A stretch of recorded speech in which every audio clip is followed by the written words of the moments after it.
Let your elegy begin.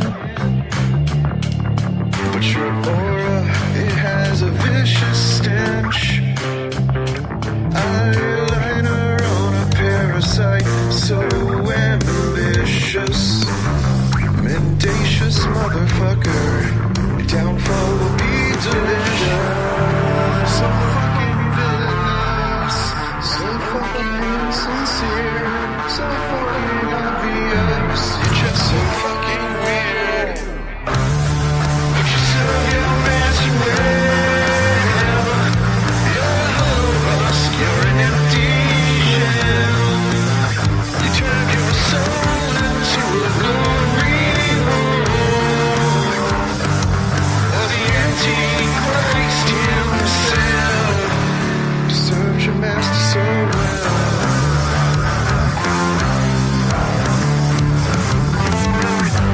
There's no benefit in pretense. Now that we've seen how your story ends, it's such a shame that we all had to witness. Couldn't save a little face from the bullet called consequence. So fucking venomous, so fucking insincere, fucking odious. So fucking didn't come from here. But you served your masters well, spewing hate till the moment you fell. Yeah, gun been made, pull the trigger. The truth is, you killed yourself, 'cause you served your masters too well. You served your masters too well. No benefit in pretense. Let the cathedral fall. I hope to see you nailed to the wall. Nailed to the wall. Nailed to the wall. Nailed to the wall.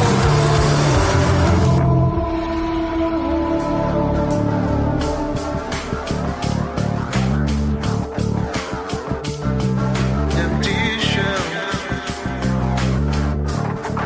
How adorable you think that nobody can tell. You're spreading cheeks for the devil himself. You serve your master well. You serve your master well. No benefit. Serve your master well.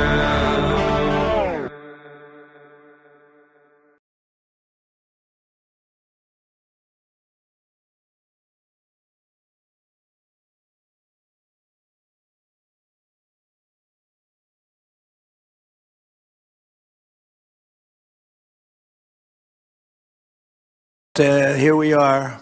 And if you look, come to think of it, well, I got to look at this myself.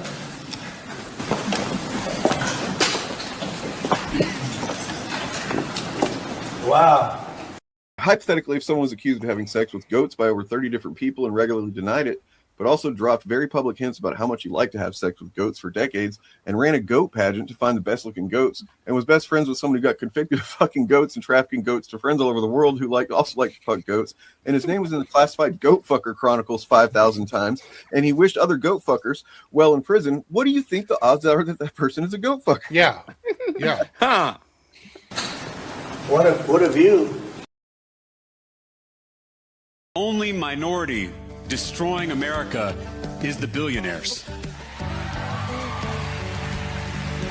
Trans people are 1% of the population. Muslims are 1% of the population. Undocumented people are 1% of the population. We are focused on the wrong 1%.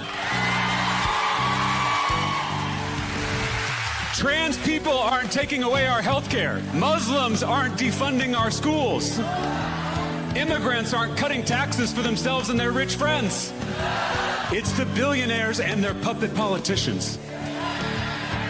The culture wars are a smokescreen. So many of the divisions in this state and in this country are manufactured by billionaires who want us fighting each other instead of fighting them. They want us looking left and right at our neighbors instead of looking up at them. The biggest divide in our politics is not left versus right, it's top versus bottom.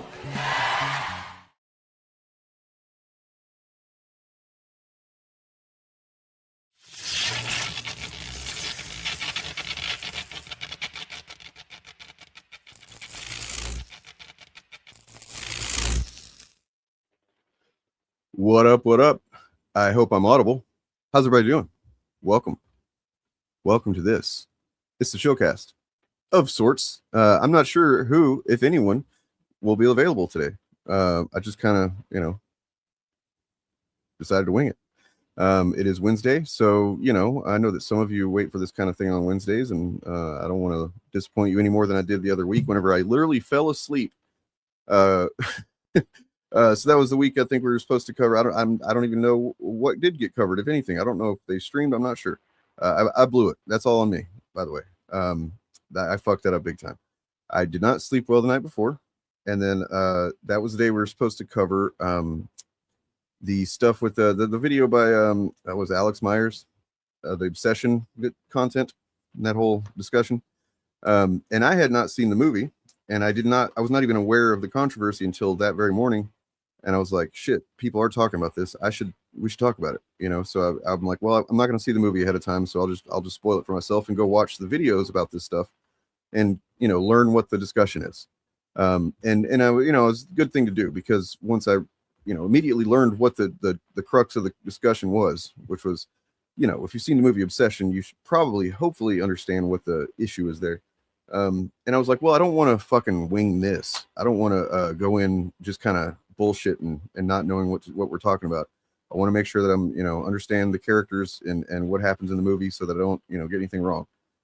So I sit down, I start watching Ant's video, and I start watching, who else? Somebody else had a video about it.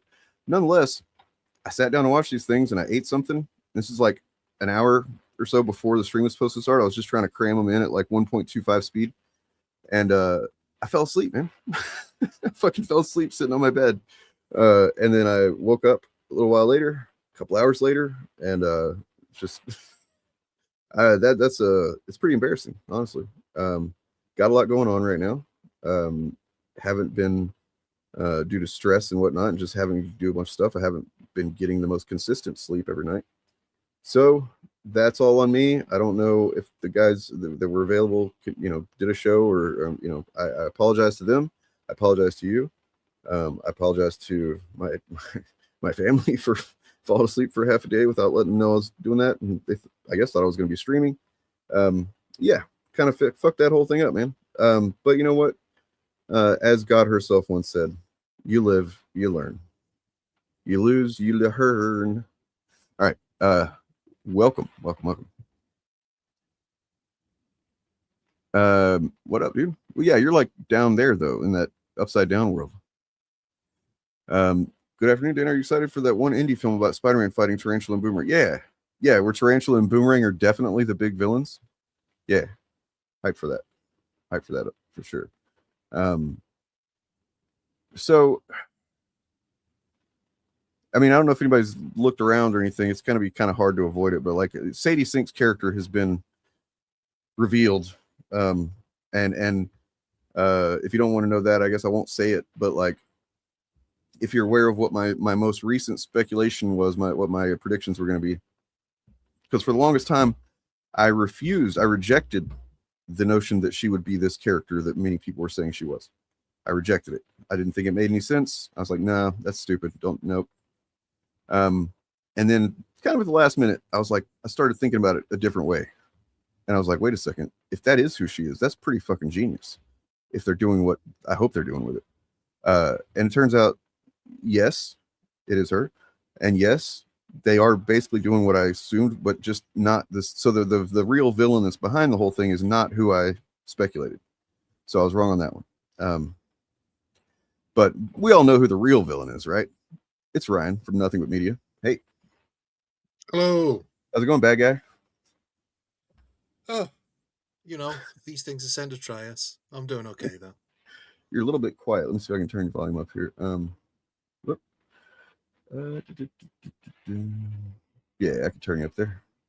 You weren't even at 100. What the hell? All right. So I don't know if you've seen any of the Spider-Man discourse. No. I haven't now, and I'm going to see the film Okay. tomorrow night. So Cool. Then we will not talk about details. I mean, I haven't seen it, but I figure it's going to be several days before I am able to see it. So I'm probably going to end up seeing stuff before that I don't want to. So I'm just going to I went ahead and figured out what I thought the most likely things to see by chance or learn by chance, just kind of being on the internet would be. And I just went ahead and sought that shit out, and I figured out. And there's other stuff that I don't think will be as talked about, and I have avoided that. But basically, I was like, what was the stuff that people were talking about and speculating about the most, and hardest for the months leading up to this? I went ahead and just spoiled that for myself because I'd rather do that than have somebody do it against my, without me even realizing it's going to happen and then get mad about it. And so, yeah. But it looks pretty good. I will say that. Let's check out the reviews on this guy.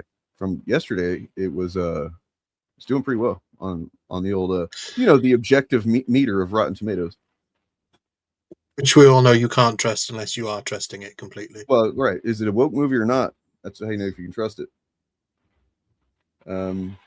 So many people, and I feel like people say this every single time there's a Spider-Man movie, that it's the best one since Spider-Man 2.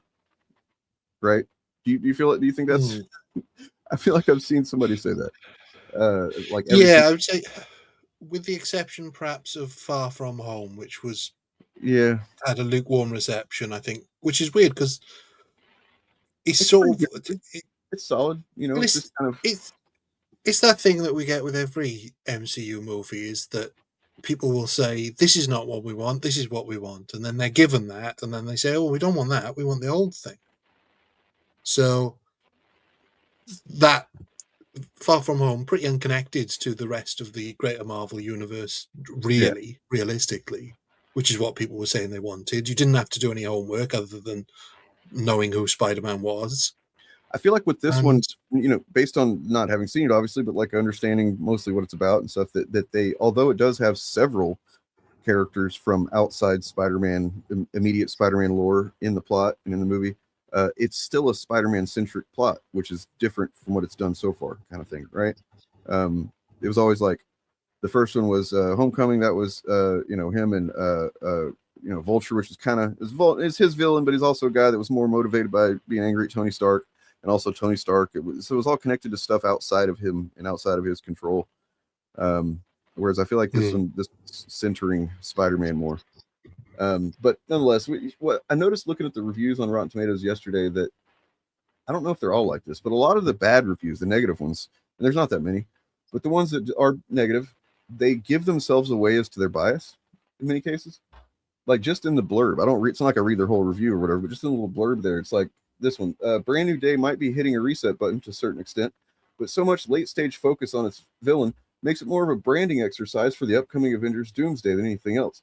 And that's a little bit layered in the bias but it's there, which is, the couple of them that I saw, the first ones that popped up yesterday were like, it's, blah, blah, blah, superhero genres overdone or whatever. And it's like, clearly they just don't like superhero movies. And so they're going into every single superhero movie with this fucking, okay, let's see if this blows my mind or whatever kind of attitude. And then of course, they're never going to be pleased. And again, that's another example. That's sort of the tone of that review, is that without having seen the film, the villain isn't introduced right from the off or isn't detailed enough, but then people have been complaining that too much time has been spent on the villains for some of the films. Yeah. Well, I mean, and that also, knowing what I do know, it does that isn't accurate exactly. There's a little bit more going on there than what that says. So that's a reductive take on it anyway. But the main thing that I'm seeing over and over again, and this is what I was, had got me excited about the movie, regardless of whatever happened in it, just the trailers on their own, the way that they looked, I was been really excited about that. And that seems to be what a lot of people are praising over everything else anyway, is just the visuals of it. It's like Spider-Man's never looked better. He's as well as Tom Holland's never done a better, performance, as like he's really just 100% Peter Parker now. I was kind of felt he was that anyway, but you know, I can see him becoming a more commanding lead actor. And so that's all pretty exciting to me. Yep.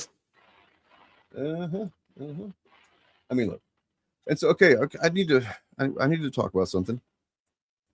I did a white guy thing, and all of you who were watching the other day, was it Sunday when me and Morgan and Bob, old Bob stream?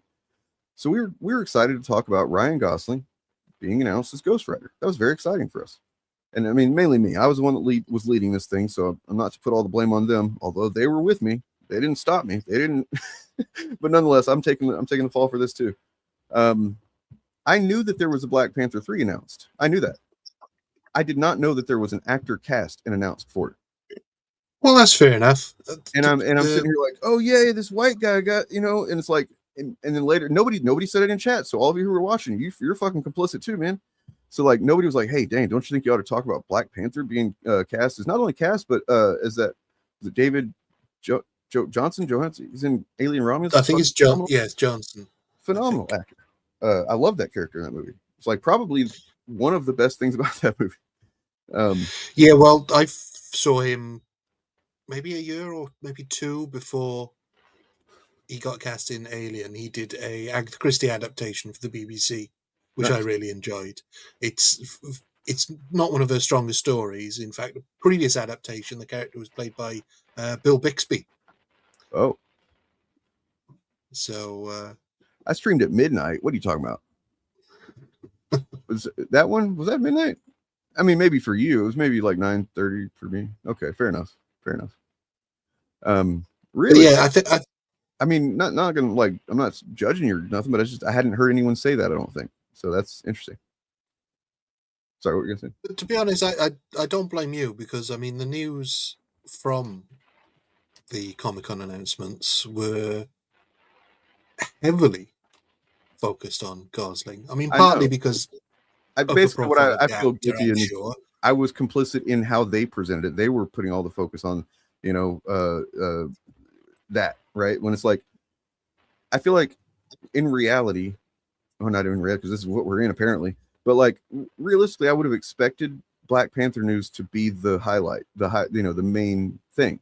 And then, you know, but I mean, I guess I understand too, is Ryan Gosling, he's a pretty big get.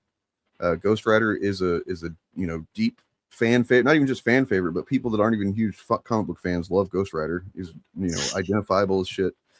I can't remember. Do you remember the Marvel Legends toy line, which I think is still going somehow? Yes. But when that was really at its popularity, I remember reading something that said that Marvel had found that the biggest selling action figures were Spider-Man and Ghost Rider. Oh. Of all those lines. So they pumped out quite a few different variants of Ghost Rider. I did not know that, and that's kind of interesting. Was that just like in the 90s primarily, or did that just probably early 2000s? I would say. I think I wonder if they'll still hold up. line.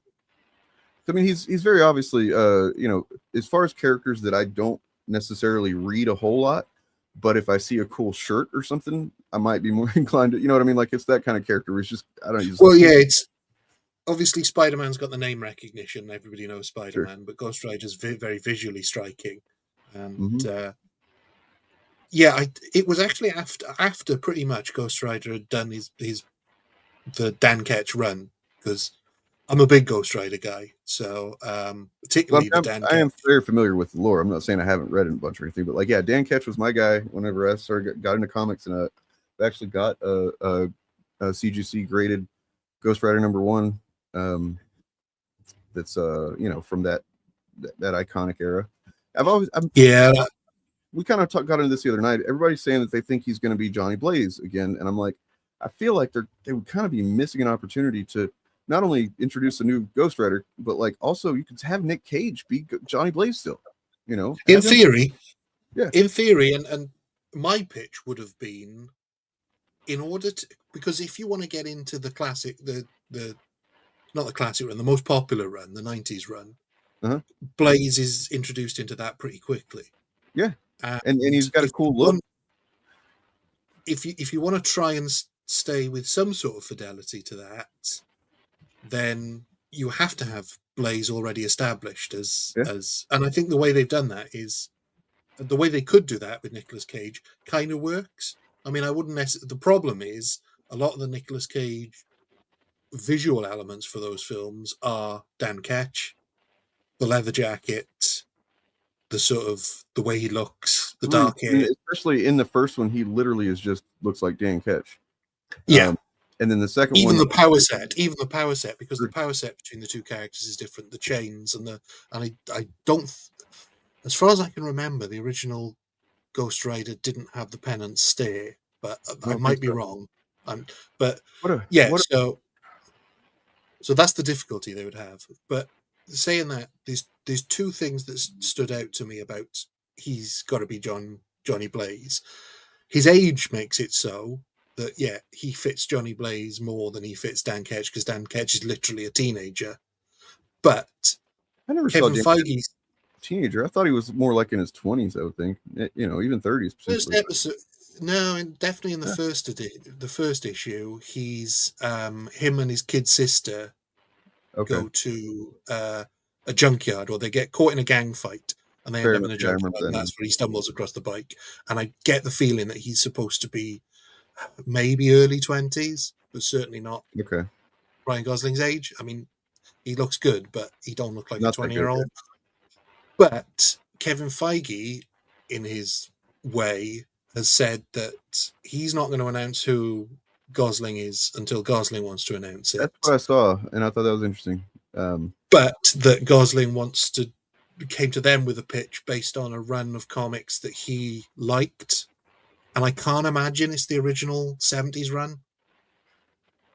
Yeah, I mean, because I've read a couple of those issues, and I mean, it's good for nostalgia, for like vintage sake, if you want to appreciate the vintage, but it's not cool the same way that the 90s. Well, is there a way to transpose a Daredevil stunt motorcyclist in the vein of Evel Knievel, who gets basically given the power of a demon in the modern age? Or is it going to be the character that interacts with already established MCU characters and ones that they're trying to bring in?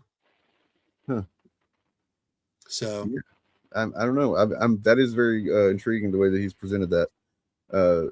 Big Field, he said he is playing Danny Ketch, and I'm wondering where you get that confirmation, because I looked for it and I found what Ryan just mentioned, which is, as far as the most confirmed thing there is Feige saying that he'll let Gosling, I've taken to calling him Gos Rider,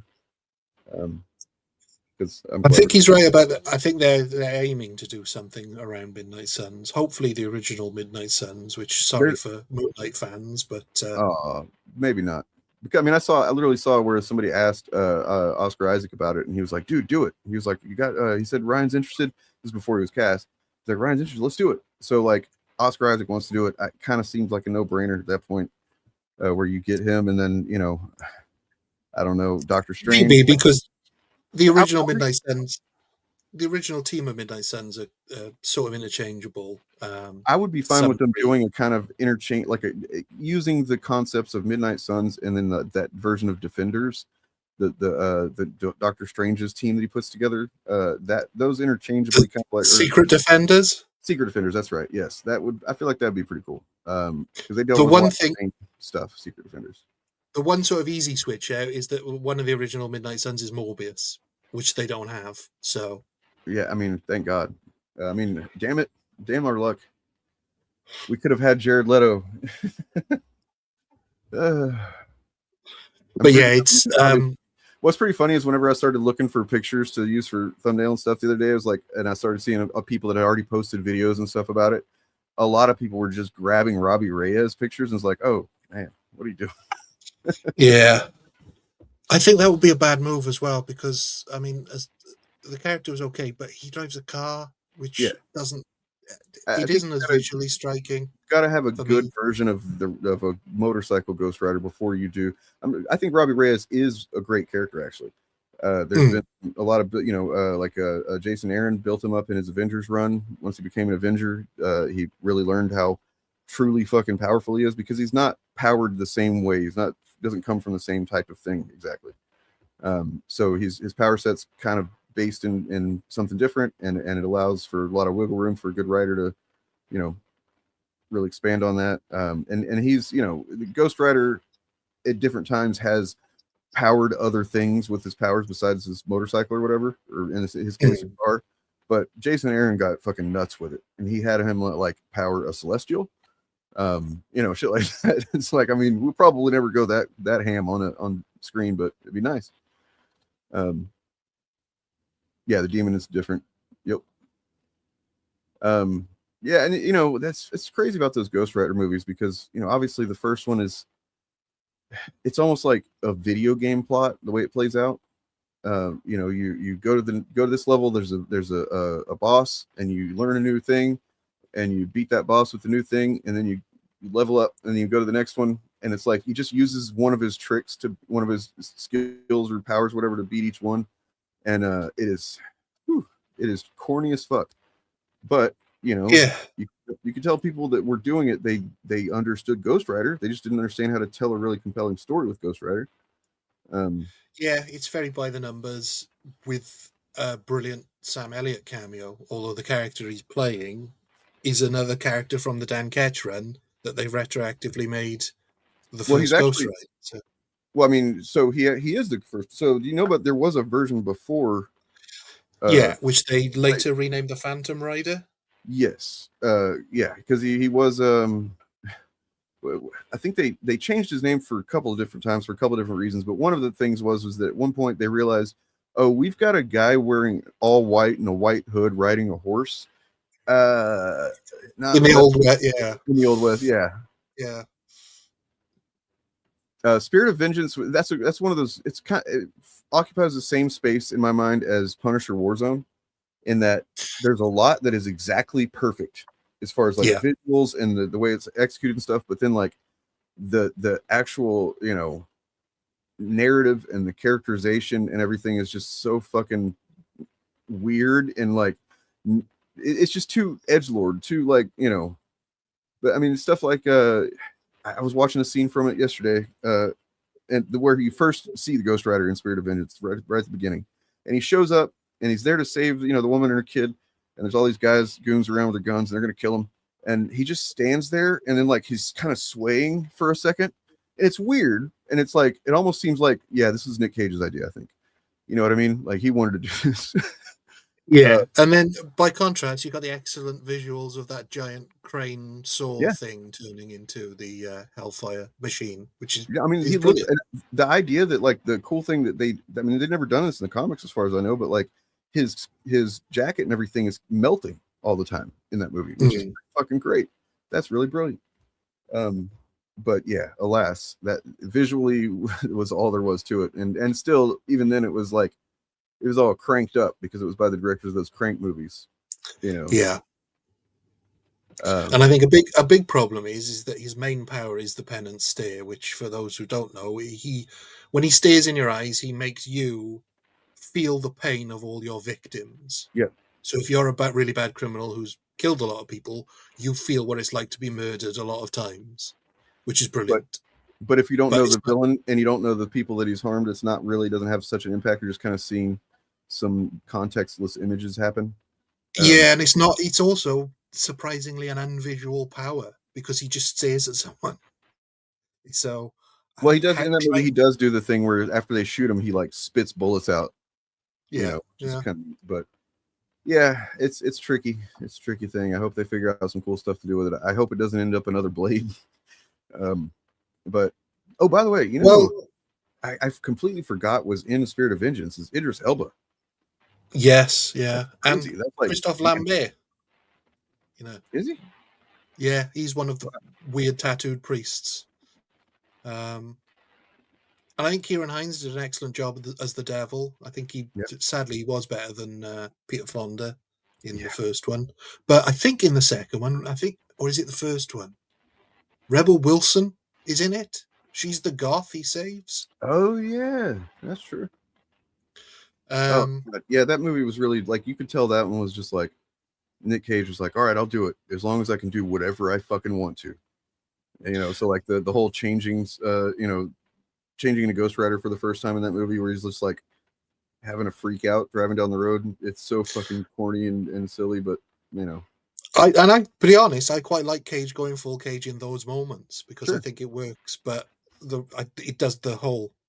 Both movies are the problem in that they've got great ideas in them, but they don't tie together well, and they're not told well. It makes me wonder if how challenging a Ghost Rider movie is just in general. Like, is it going to be, Well, like I said, Gosling's statement that he wants to base it on a particular comic run that he loves, and he's sort of the driving force behind it, means that I think it could be excellent. It just depends which comics he likes. well, and then I think also, so I think you saw this that I was posting about this. Somebody had said, like the way that I found out that this was announced was I happened to go to Blue Sky. I forgot that it was San Diego Comic-Con that day. That's how kind of nerd I am these days.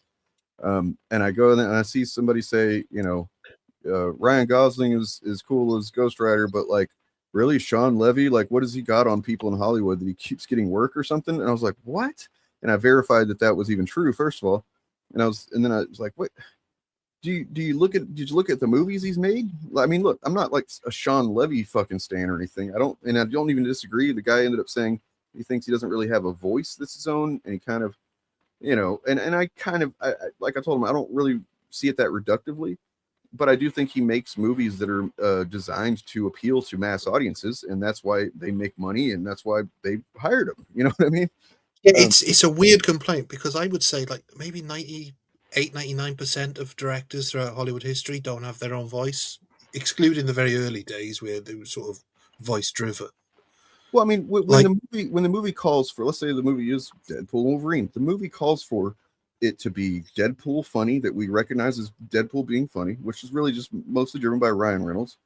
And then also this one needed to have what we recognize as Wolverine, have some pathos, have some trauma, have some, and then some we wanted it to be rated R and have, so like there's very specific template already in place that you're gonna have to do.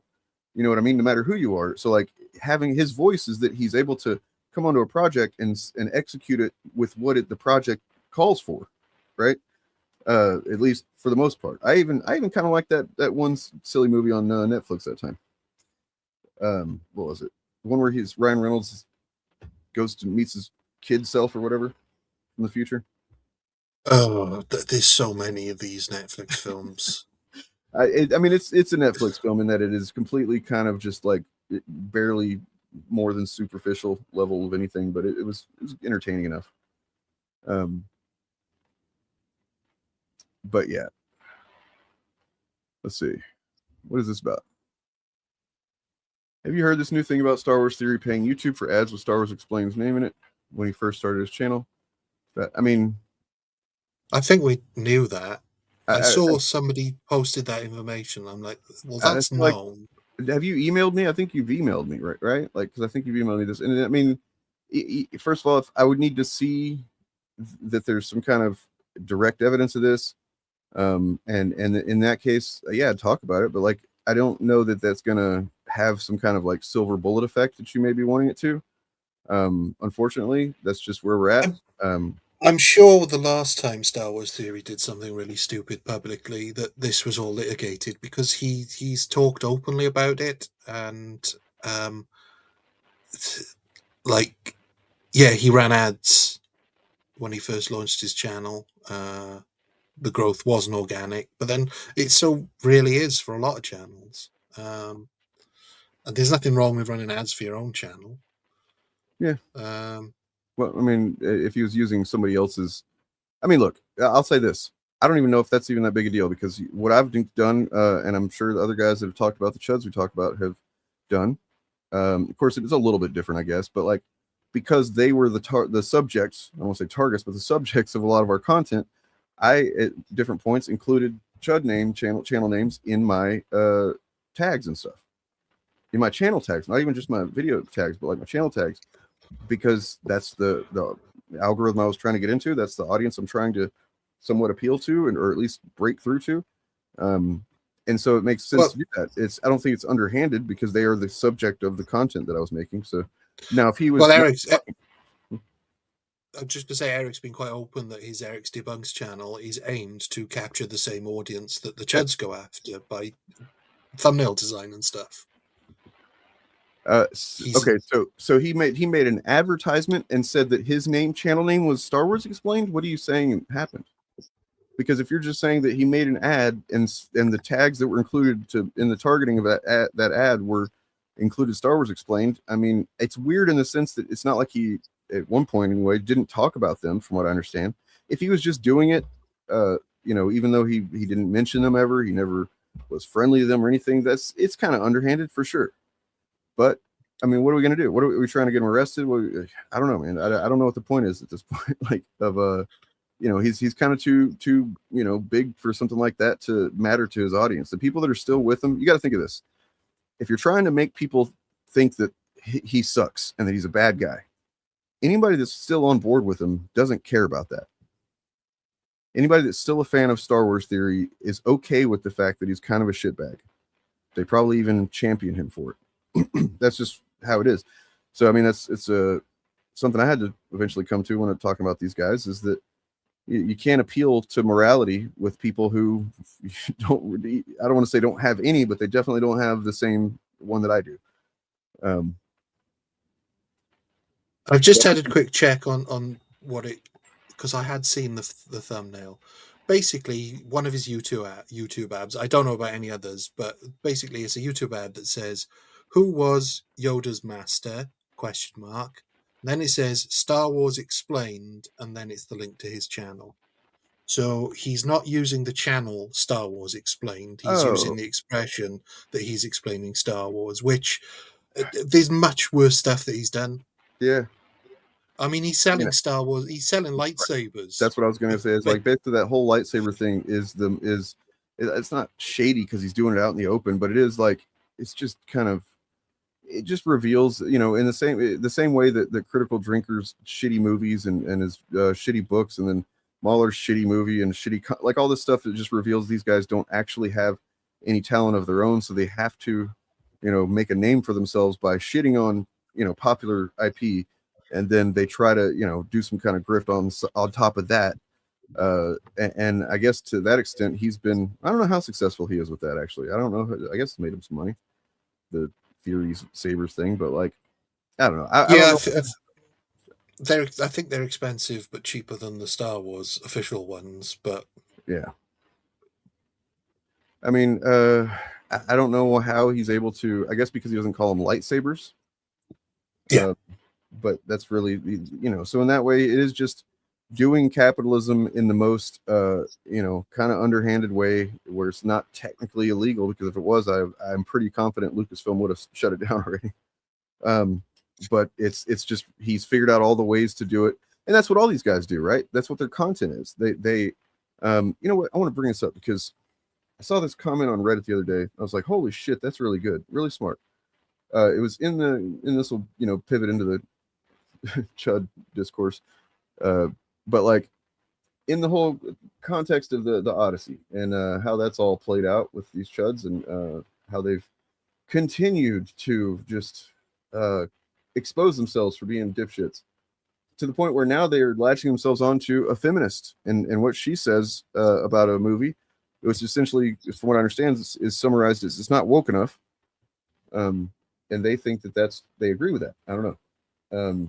But what it really is they're just so desperate to reclaim some type of narrative that doesn't make them look terrible, that they're just grabbing onto anything, and it just makes them look terrible. I've literally never seen them, like I've seen many, many videos talking about this, and not just in the people that normally talk about this, not just our immediate, group of folks. Those people generally covered it, but like I'm talking Philip DeFranco on his podcast talked about this and how they fucked it up, how they fucked up their grift on this one, and they called it wrong, and then it's been exposed for everybody to see.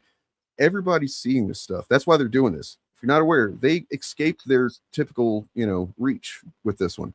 They got covered a lot, and then the failure of how they called the Odyssey, and Not only that, did you see what happened with Drinker and Roper, Richard Roper? Yes, yeah, I saw that.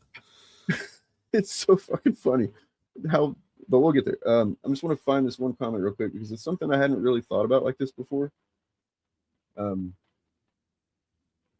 So I was reading some Reddit post about it, and in the comments, this person said about chuds.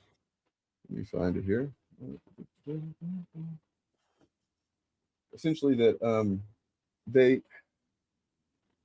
yeah, here we go. Talking about, so as I've said before, and I'm not the first person to say this, I think I stole this from somebody.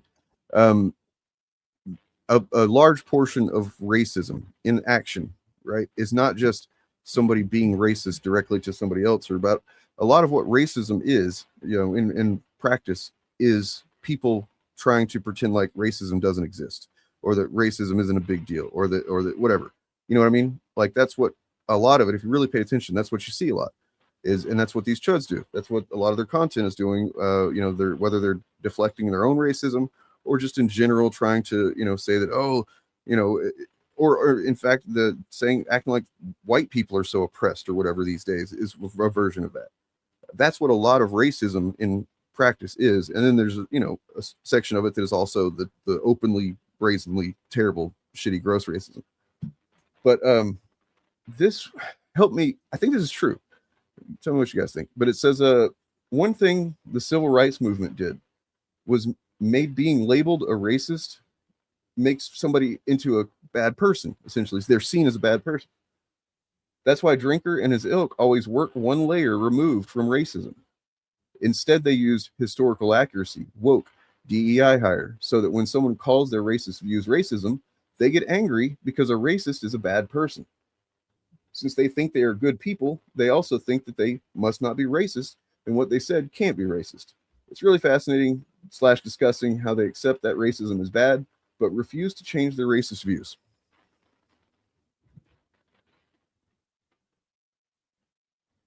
Does that ring kind of, is there anything there? I mean, obviously we're talking about several people at once here, and it's probably different amongst different ones, you know what I mean?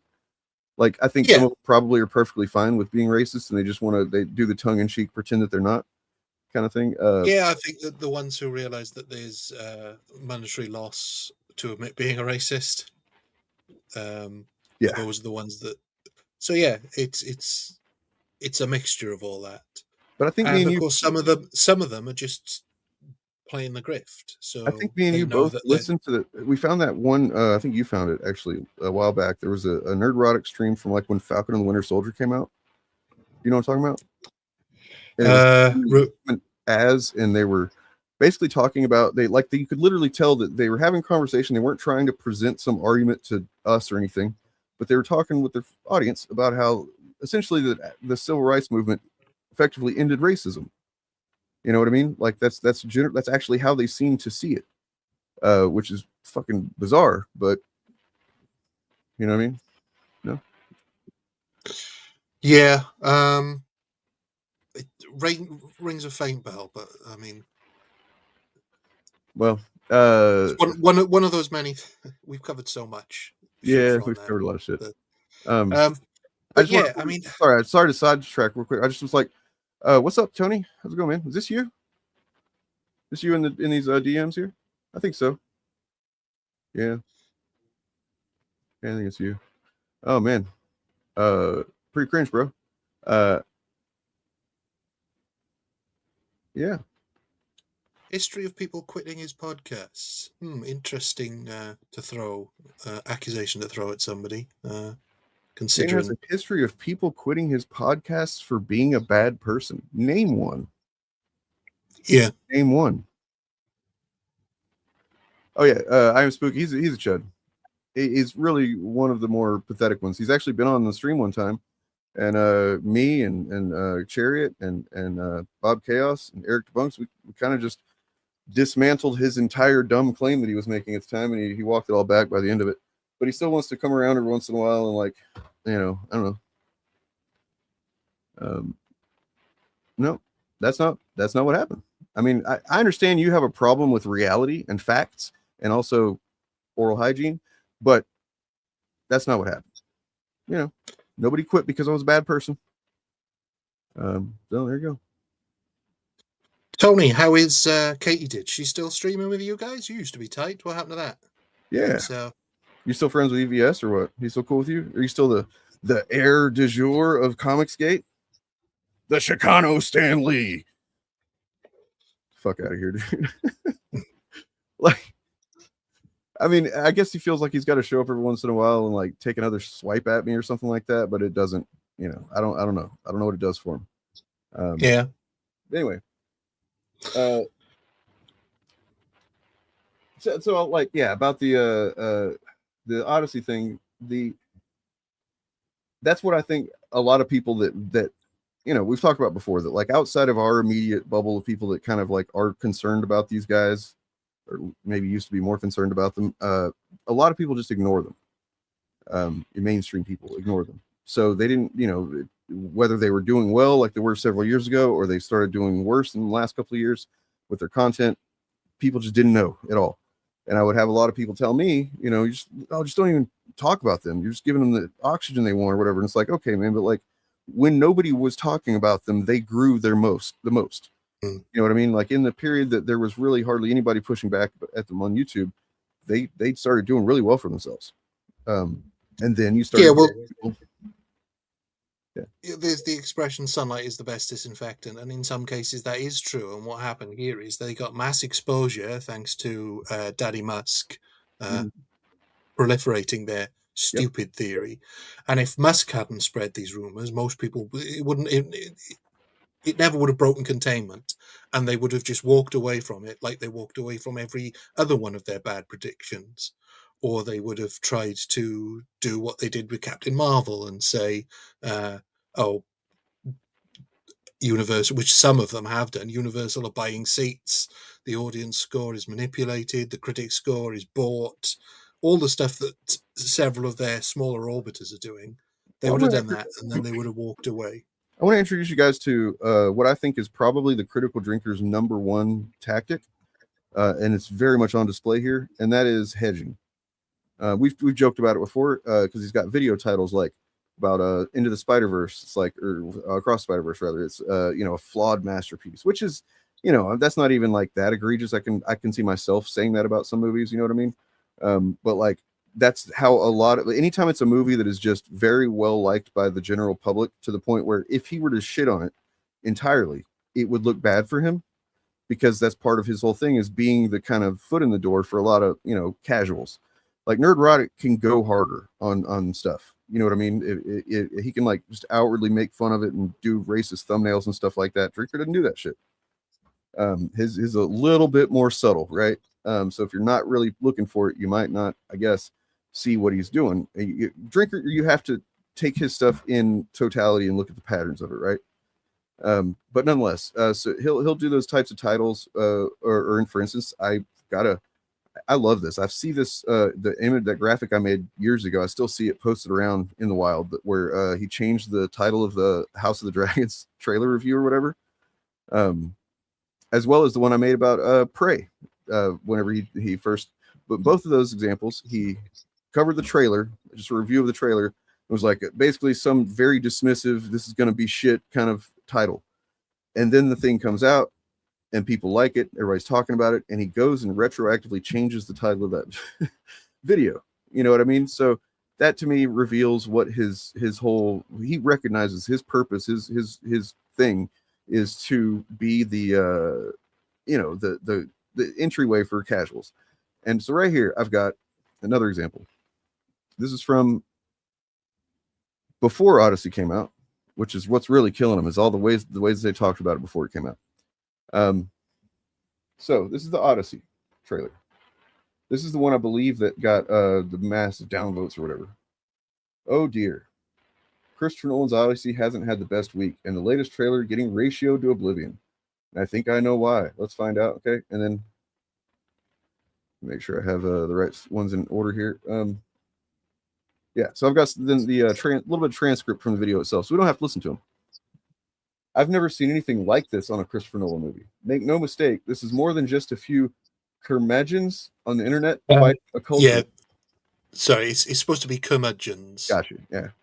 It's the This is more than just a few curmudgeons on the internet fighting a culture war. Wow, is it? Okay. This is a mainstream, widespread backlash against this movie. Whoa. This is the kind of storm I haven't seen since Snow White.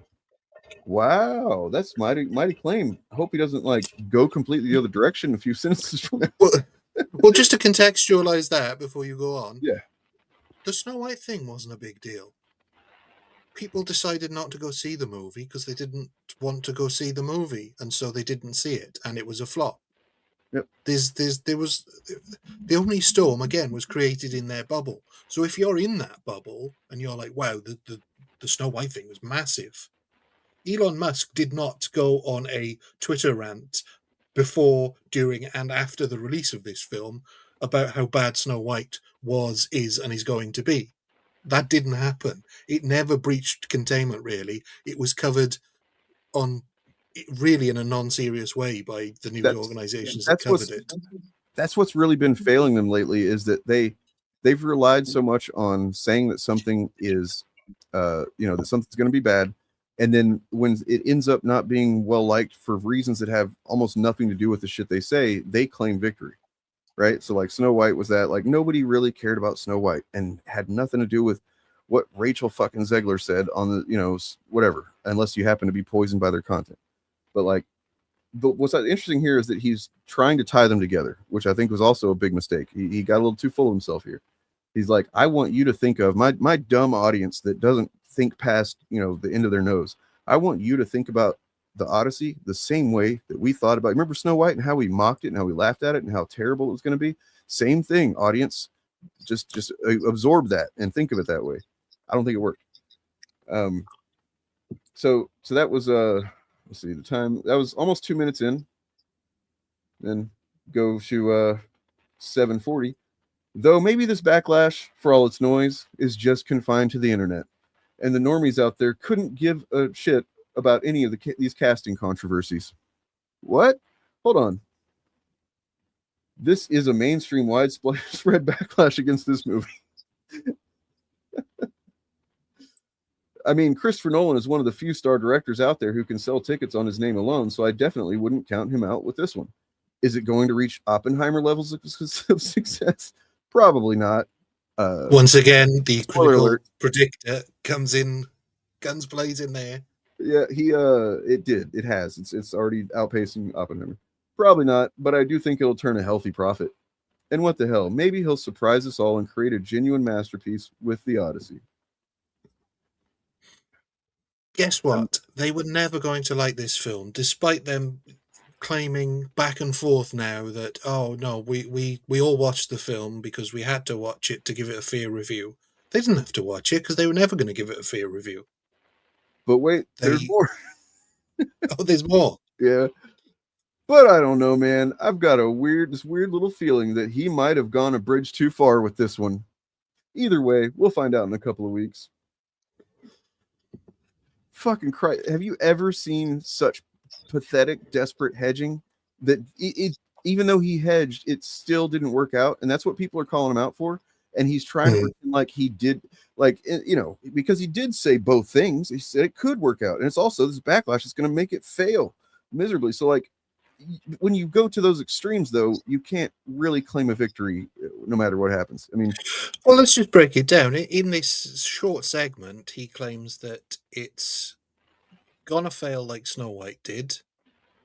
It's might just be all internet talk. It might do okay. It might be somewhere less successful than Oppenheimer, and it might be brilliant. Covering all your bases there. Yeah. Well, I mean, it's almost like he understands that movies are subjective and that some people might like something and others might not.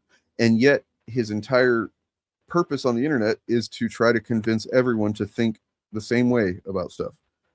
And actually, I misspoke there. He wasn't covering all his bases because he didn't make the one prediction that was actually true, that it was a monster hit for Nolan. Yeah, true. That it's probably going to sail to $1 billion, and well, he was never going to like it. it's going to have to make a $1.5 billion just to break even. I've seen somebody say so. You know, Yep, that magic math coming in again. there it is. That's all they really got that they can fall back on these days. And I mean, the difference with this compared to, say, a superhero property is that they're not selling Odyssey T-shirts, they're not selling Odyssey toys. Well, they probably are, and they are doing the popcorn buckets again.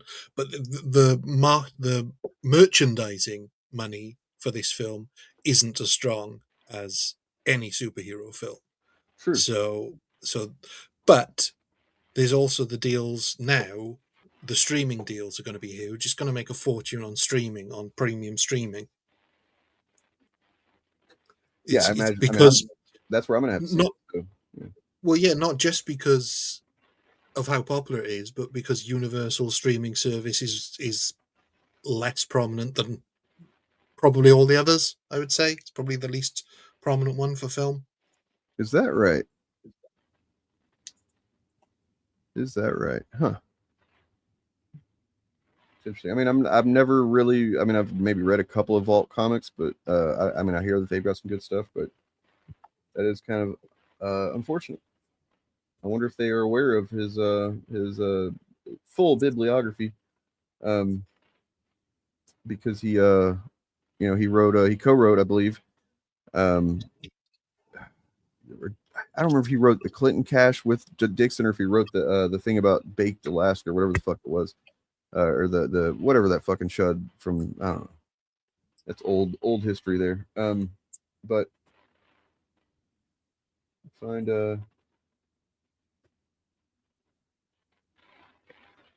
looking for some stuff here. I don't know if I have any of this stuff downloaded about the Roper thing, but that one's pretty good. We should cover that because holy shit. Nerdrotic and Drinker they can't help but keep stepping in it, and it's like, guys, just move on.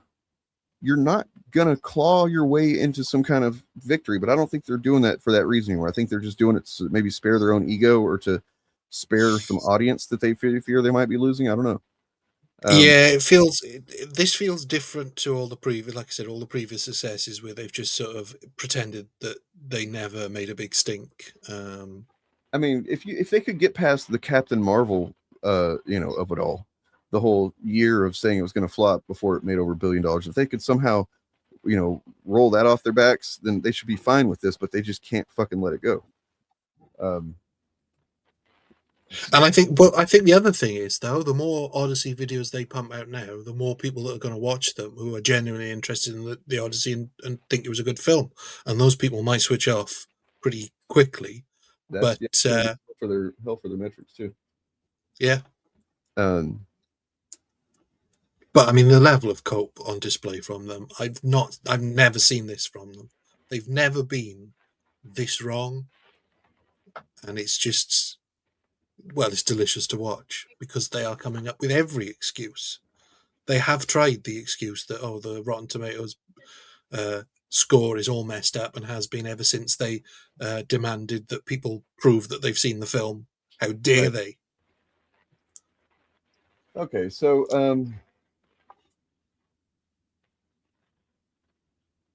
Richard Roper, or I guess I don't know if it's confirmed to have been him or somebody that works on his social media or something, but like nonetheless, they made themselves look really silly here, but they refuse to acknowledge this fact. And they're throwing their own fans under the bus. That's for one thing. They've threw their own fan under the bus who was responsible for the initial post, and then fans, of theirs that challenged them. They've continued to, throw them under the bus. It's just, so there was a post on Critical Drinker subreddit, r/Critical Drinker, that says, I'll show you. The Odyssey's box office is set to drop for the second weekend as negative word of mouth spreads. What? Yeah, all that negative word of mouth that we're all hearing, right? Everybody's heard that. Right now, there are a lot of stories about how the Odyssey is set to have a massive second weekend. What these stories are not telling you is that they're actually expecting a drop in numbers this weekend. Now, anybody that follows movies because they like movies and want to understand the way that they, things work, knows how silly it is to say this.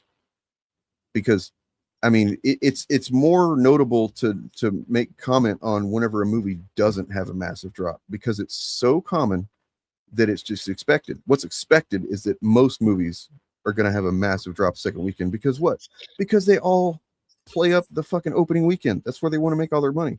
That's where most movies. And this is something, just because we're old, that has been going on for about 25 years.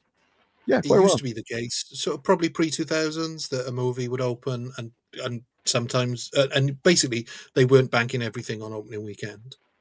And then yeah, and as then the blockbuster became the thing that became, you know, much more the focus, and then Marvel really, you know, probably honestly took it to its grave. You know, with the way that they emphasized opening weekends and you know, the sorry, what's it called? FOMO of not going opening weekend, which I definitely used to feel quite a bit. But yeah, so commenting on that and being like that about this movie, it kind of just reveals right out of the gate that you have some type of bone to pick with this movie. And so anyway, he said he saw, you know, he starts going into numbers and stuff. I don't even know if anything this person says is true, but turned out not to be true. I think that the drop was about 28%, which is phenomenal. That's pretty fucking good. Like, I mean, Spider-Man movies, which make $1 billion, they see like 67% drops and shit like that. You know what I mean? It's pretty. If you don't know what's going on and you just hear that, which they're counting on, they count on this stuff. Their videos, whenever, I think they did that with Spider-Man No Way Home, where it was like, oh, this $1 billion movie or whatever, it turned out to be $1 billion movie, but its second weekend it had like a 64% drop. Oh my god! But a 64% drop from the kind of numbers that a movie like that does opening weekend, it's still number one. You know what I mean? Anyway, so Richard Roper, or someone working on his social media, I'm not sure. If you're not familiar with who he is who critical drinkers should pay reverence to. He is, you know, if he was actually a reviewer, but he's not. If he was actually a critic, if he actually cared about films and you know, cared about the craft and cared about the industry, and you know, he would pay respect to this man. But of course, that's not what he's about, so he doesn't do that. But he says he posted this screenshot of this post on r/critical drinker and said, "You're saying this movie is actually going to see a box office decline over time, like it will make more when it opens than in a subsequent weeks?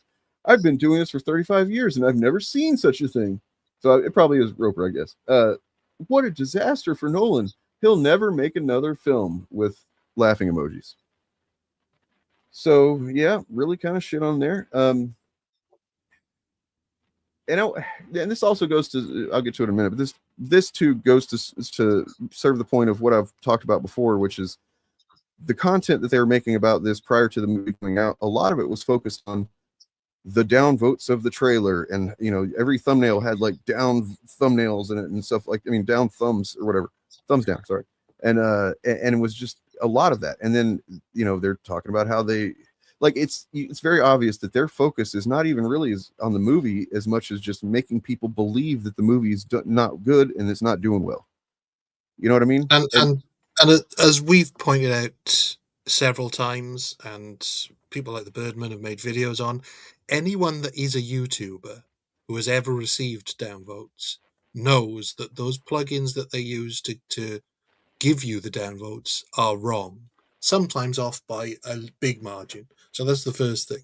So the fact that these YouTubers know that that plugin is wrong, because they can check their own metrics against what the downvote app says, and they can see that it's wrong, they know it's wrong. So when they say downvotes, any YouTuber that says downvotes are this much, they're lying. They're just lying. Yep. So yeah, it's worth asking yourself why somebody would be so dedicated to pushing that kind of narrative that they're just going to lie about the numbers and you know, and focus on the meta conversation around the movie being a negative thing more than the movie itself in some cases. So Nerdrotic reposted this and said, Richard Roper, respected movie critic from RogerEbert.com, the man trusted to break down the subtleties of cinema, couldn't tell that this is a Reddit post from Checks Notes u/byte individual 7057. And then well, I mean, hold on, but what is he talking about? Because where does it say that he thinks it's anybody in particular? Yeah, it doesn't. It does not say that. Oh, this critical drinker said this. he could literally be, he could know exactly that it's not him and this. So, I mean, but at the same time, it is entirely possible that somebody looks at that and doesn't understand the format of Reddit and thinks that that is critical drinker posting. I've just like in passing casually, you know, thankfully I don't think I've ever made that error out loud, but I've just, when I'm looking at something, I made the mistake and then realized a minute later, like, oh, that's not, you know what I mean? But even if so, okay, what is this? What the fuck is he talking about? That like he's trusted to break down the subtle. There's lots of people that are trusted to do that. If you choose to trust them, you fucking dipshit. You know, that's just, that betrays a resentment of what Roper does. I think it's ego as well, though. Nerdrotic is so sure that the critical drinker is on Richard Roper's radar that Richard Roper must know who the critical drinker is, Well, because so he's such. Keith, And so that this isn't a dunk on the comment, which I read it as, this guy saw this stupid comment, Richard Roper saw this stupid comment and thought, I'm gonna have a little fun with it because it's misinformation, it's wrong, it's dumb, and it doesn't matter who posted it. It's not intended to be a dunk on the critical drinker, you because know I'd what? be surprised if All of the response to this stuff, you know what nobody's saying?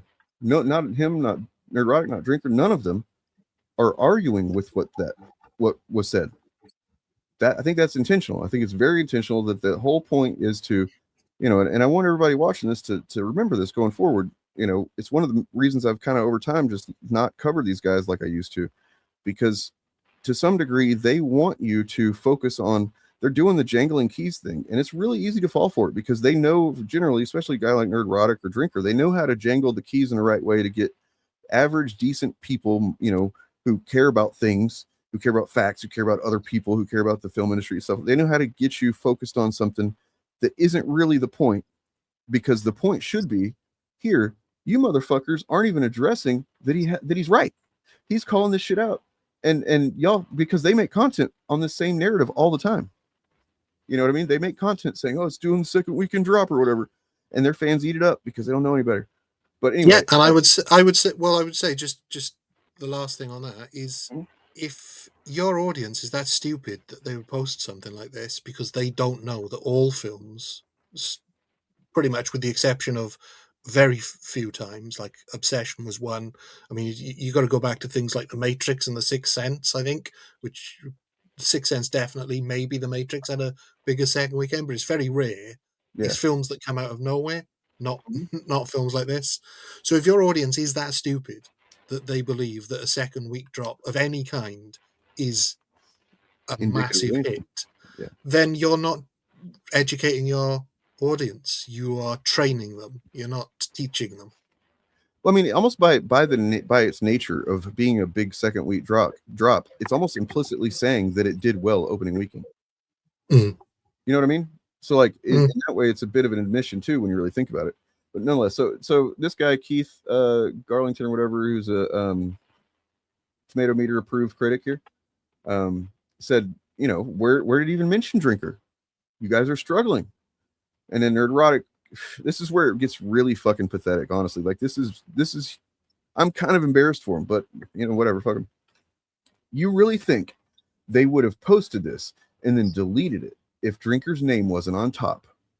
Please tell me you do not vote or drive. You are a danger to society. What?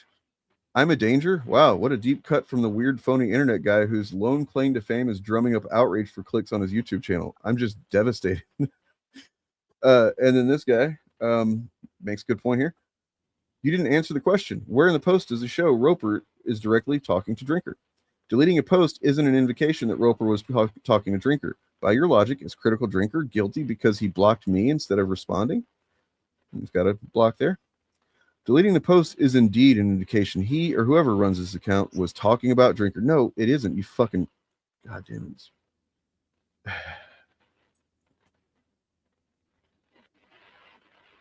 Yeah, it's actually a very weird argument to have over whether the journo knew who he was responding to rather than the merits of the arguments being made. Thank you. I really doubt George Roper even knows who Critical Drinker even is. look, I mean, it's kind of funny that I mean, I know that's not showing me all replies, but the ones that it's showing me are, yeah, kind of shitting on them.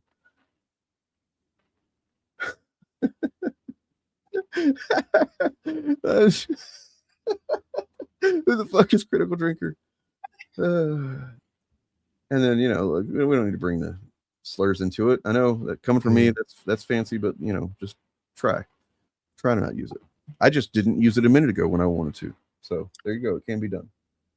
Because I did see adjacent to this somebody not of Richard Roper's stature, but I've been recommended, and I've watched a couple of his videos, and I don't know what to make of him. But there's a guy who basically has the energy of, I don't even know he's very high energy anyway, about how much he hates the chuds. He's definitely very positive about himself, but he made the same basic point that Roper did, and Nerdrotic made the same reply, and because he does know who the chuds are, he said, yeah, of course I know that it wasn't Critical Drinker, it was one of his peons, or some words to that effect. So Nerdrotic's really been doing the rounds, protecting his big money daddy on this one.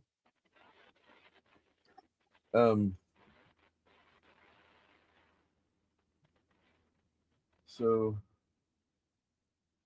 course, Geeks and Gamers, they're going to cover it in favor of these idiots. And then just despite apparently giving the film a positive review, so maybe Griggs has changed his mind again.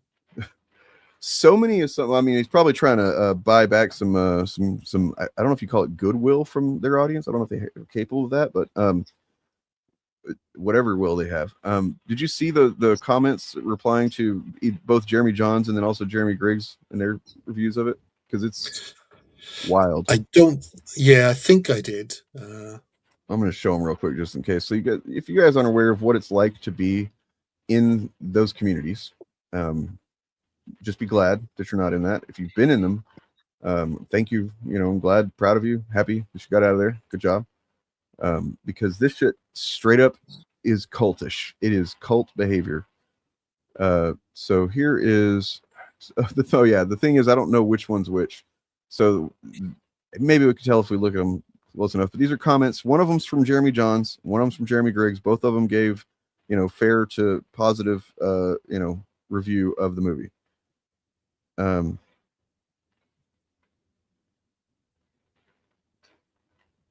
Sponsor seals now shilling the power of money.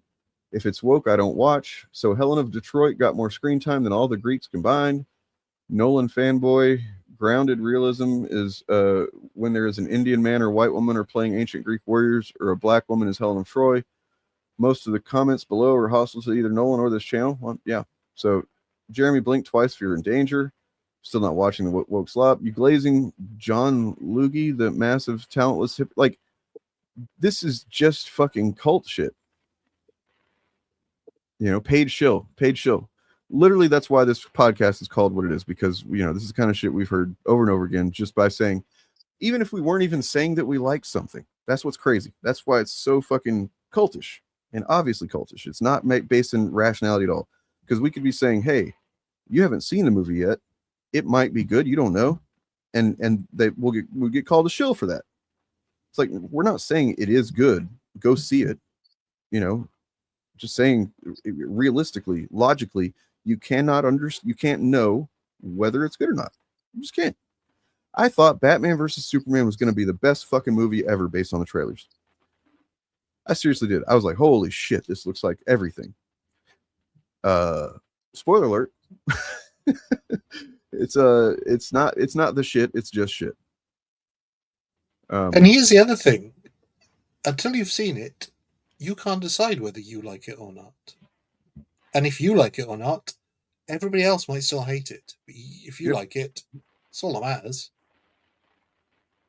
So, I mean, I don't know. I hope maybe somebody has already done this, kind of from breaking it down from beginning to end of the whole Odyssey, I guess you could say, in that they have revealed everything about, you know, their way they do things and how they operate and how dishonest they are. It's all there if you look. So the racism disguised as, you know, like claims of historical accuracy or whatever, when it's like, okay, there's so many things that prove that to be bullshit. Any reasonable person that wasn't actually either grifting or operating based in bigotry would go, oh yeah, that's right, there's no actual Greeks either. Oh yeah, you know, it is not really based in history at all anyway.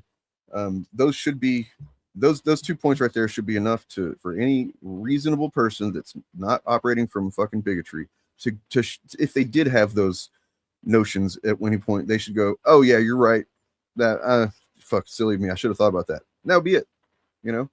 But they're not operating based on rationality or anything like that. So there's that.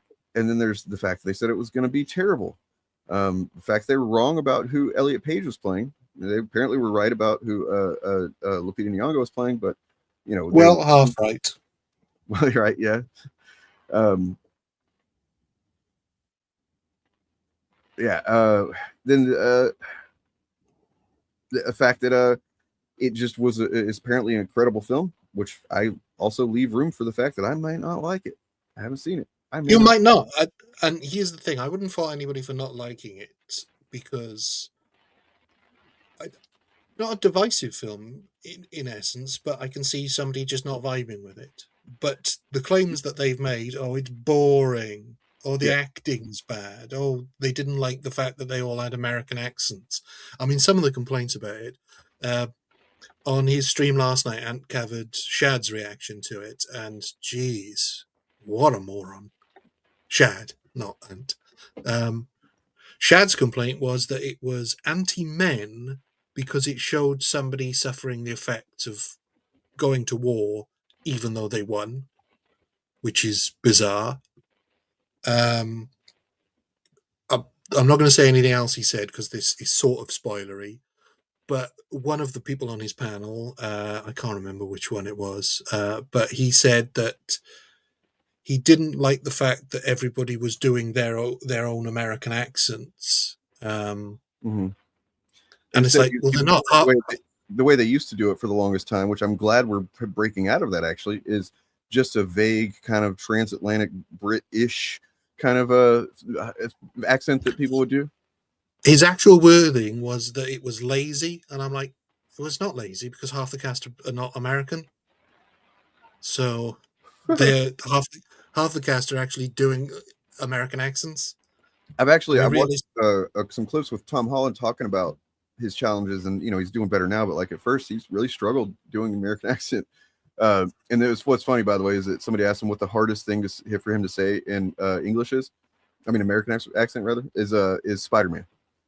It's pretty funny. And he does do a different. He does do a different accent. He's got a little bit more. Yeah, but he says dad.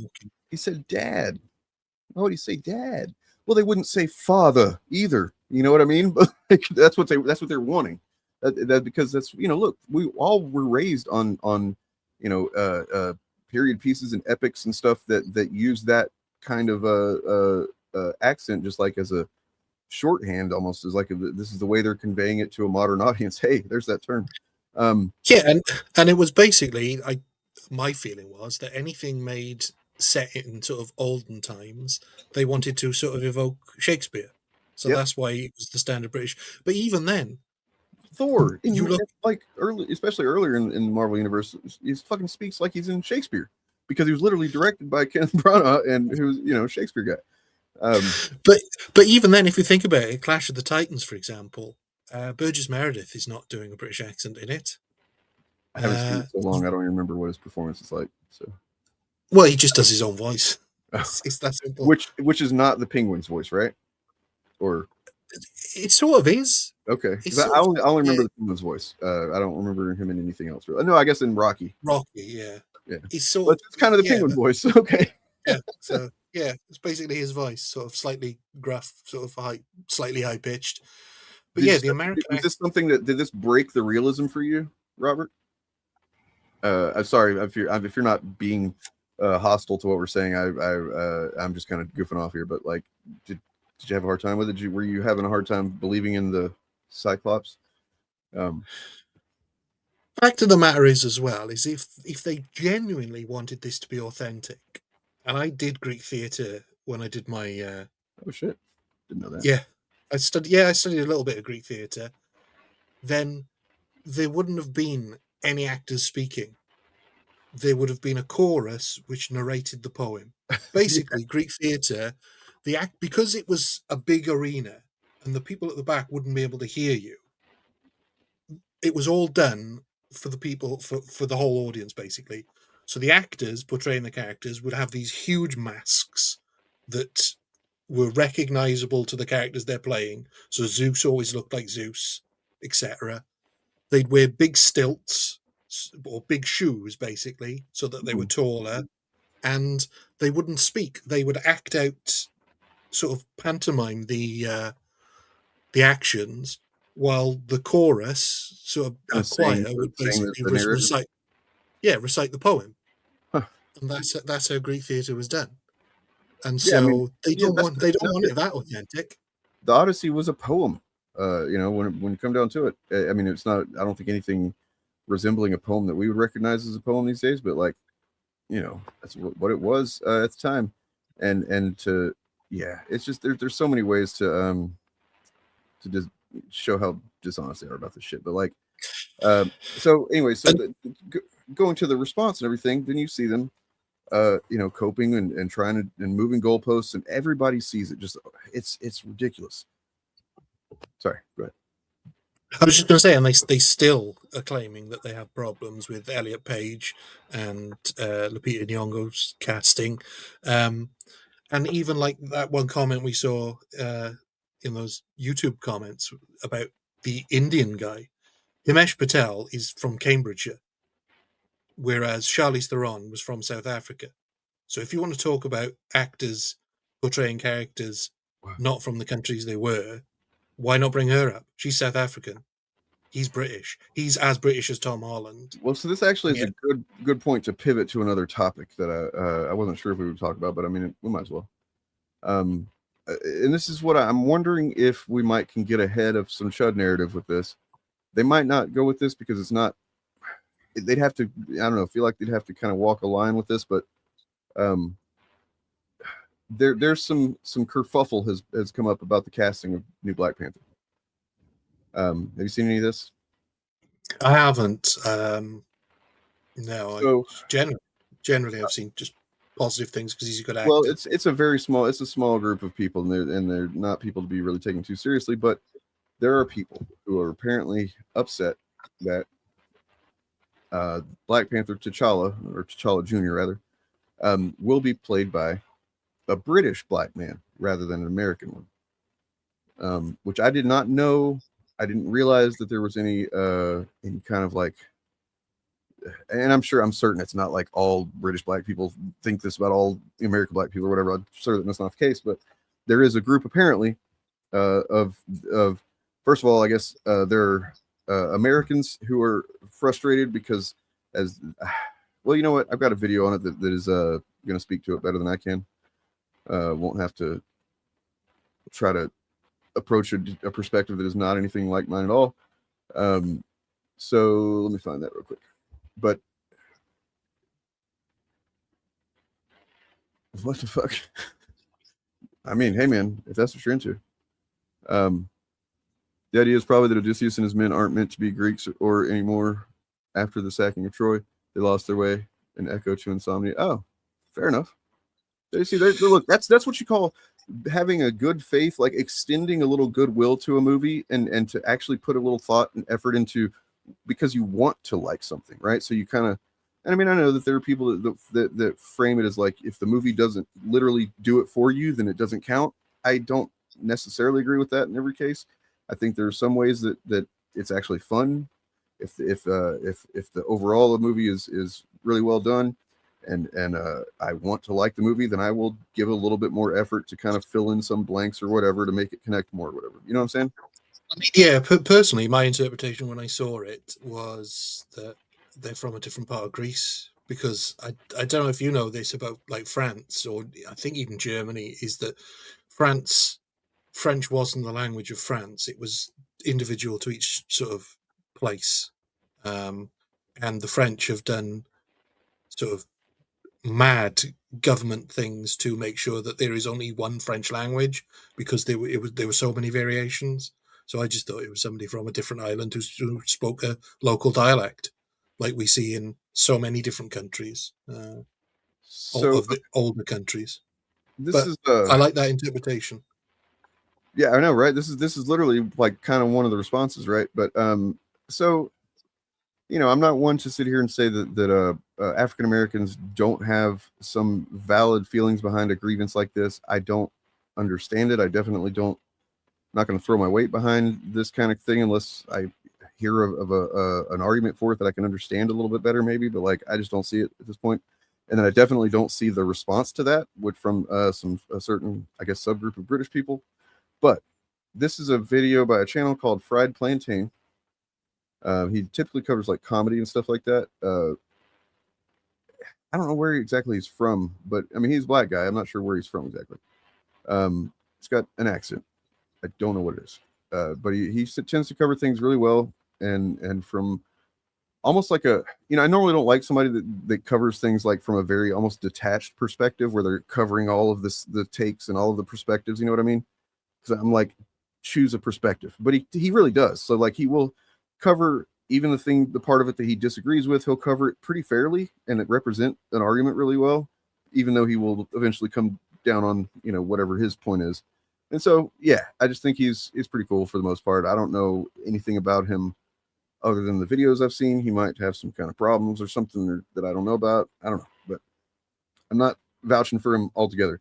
I do know that he does have an AI slop opening here, and that's not great. I'll be right back.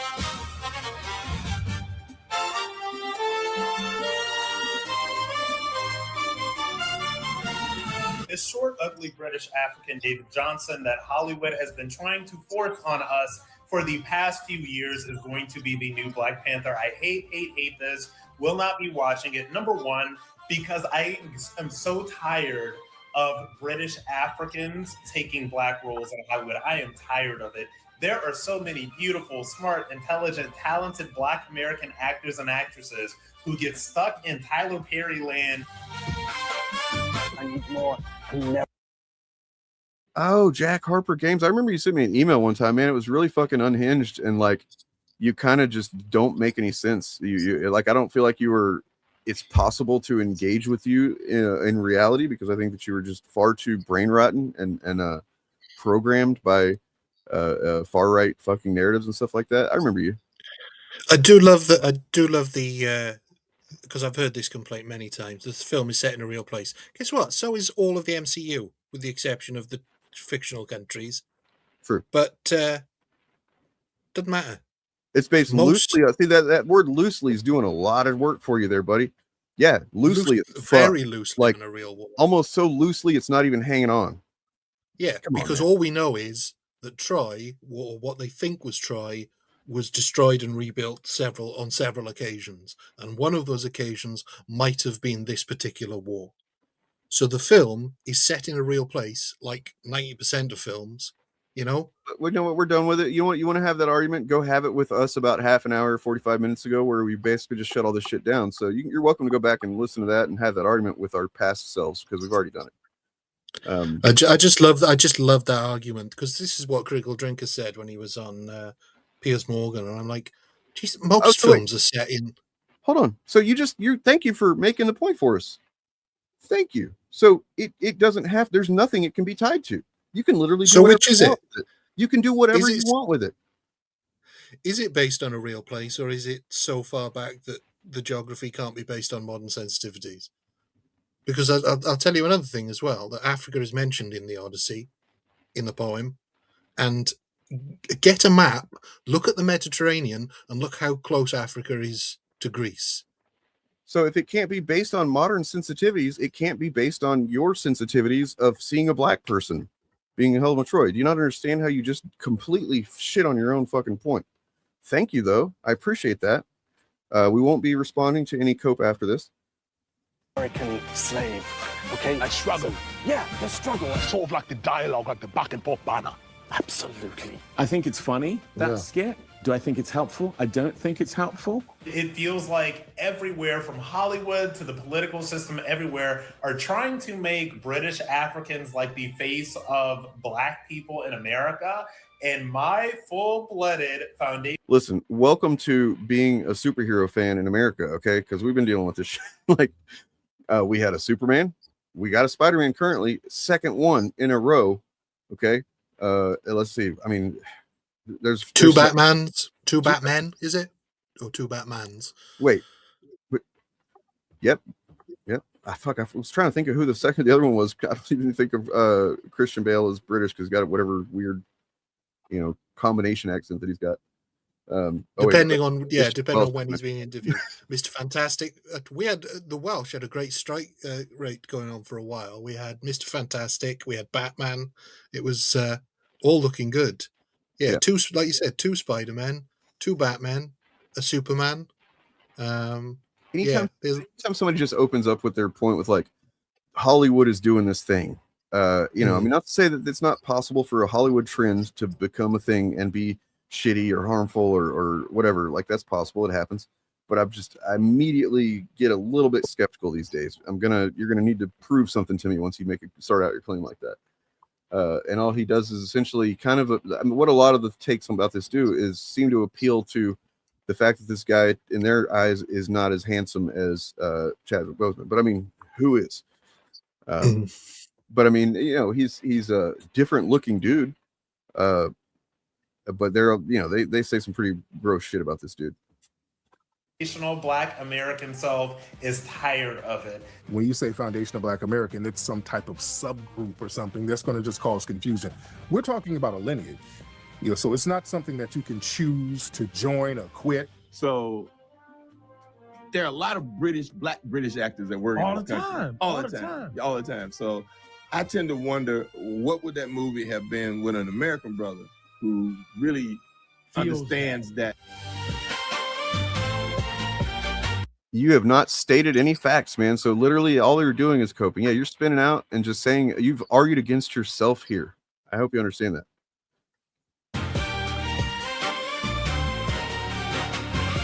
Just pause it a minute there. I just want to concentrate on what Samuel L. Jackson was saying. I believe he was probably making reference to something like Selma, because that's a British actor playing Martin Luther King, and I can kind of see his point to a degree. That specifically, I think there's more of a leg to stand on. I feel like, but like when it's, he's also he didn't downgrade the performance. He just said he would have liked to have seen an American. Exactly. That's a great way to say something like that too, because you're not taking anything away from anybody. Whereas this film is not about Americans. No, not at all. And what he ends up saying in this, and we won't watch the whole thing. I might skip to the end after we get a feel for what the points are here, but this is unnecessary. In 2018, Wakanda gave Black audiences something that Hollywood had rarely allowed them to imagine on this scale: an African kingdom untouched by slavery, colonialism, or white occupation, a country that did not need saving, a king who did not need permission, and a black. Reminded me of a incident I had with who T.J. Kirk is, I'm sure. And then he's got this guy. I don't know if he still streams with him all the time, but Paul's Ego. That's kind of his streaming partner. He's a real fucking asshole, curmudgeon-y kind of know-it-all shithead guy.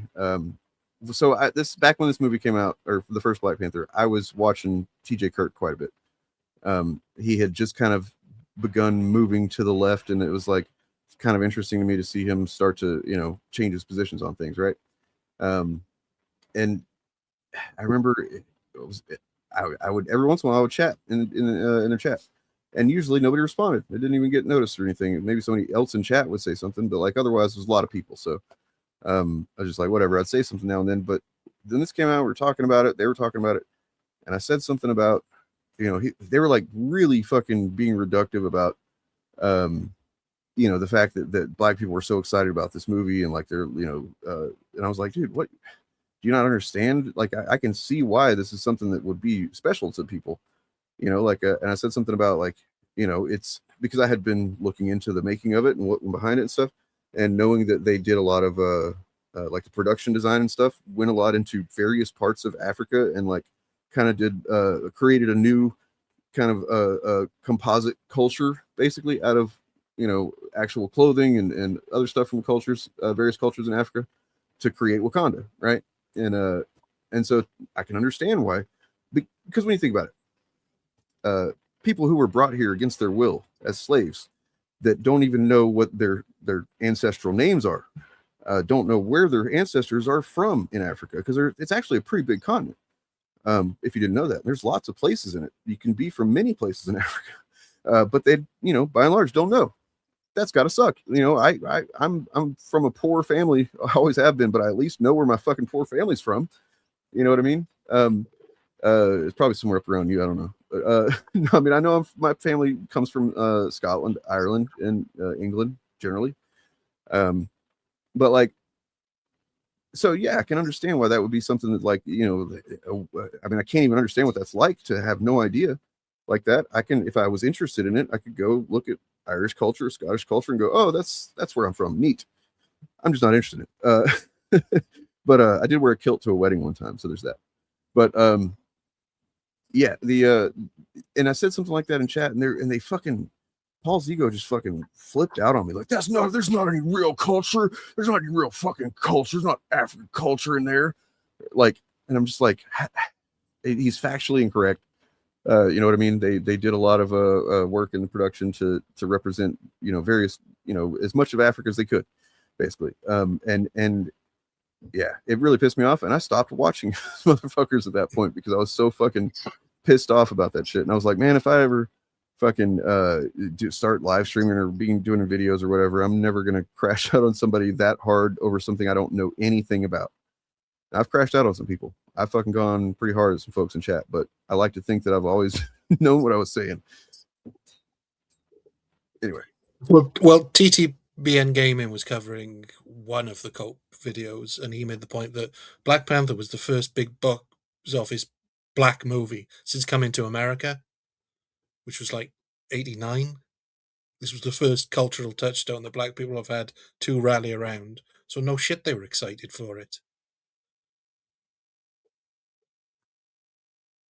It's just, I don't think he is unless he's now. I don't think he was then, but yes, this is exactly the kind of fucking asshole he is.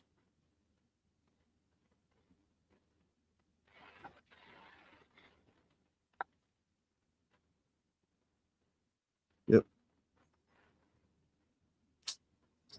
Anyway. Superhero whose identity did not begin with trauma. 8 years later, the battle over Wakanda is no longer about vibranium.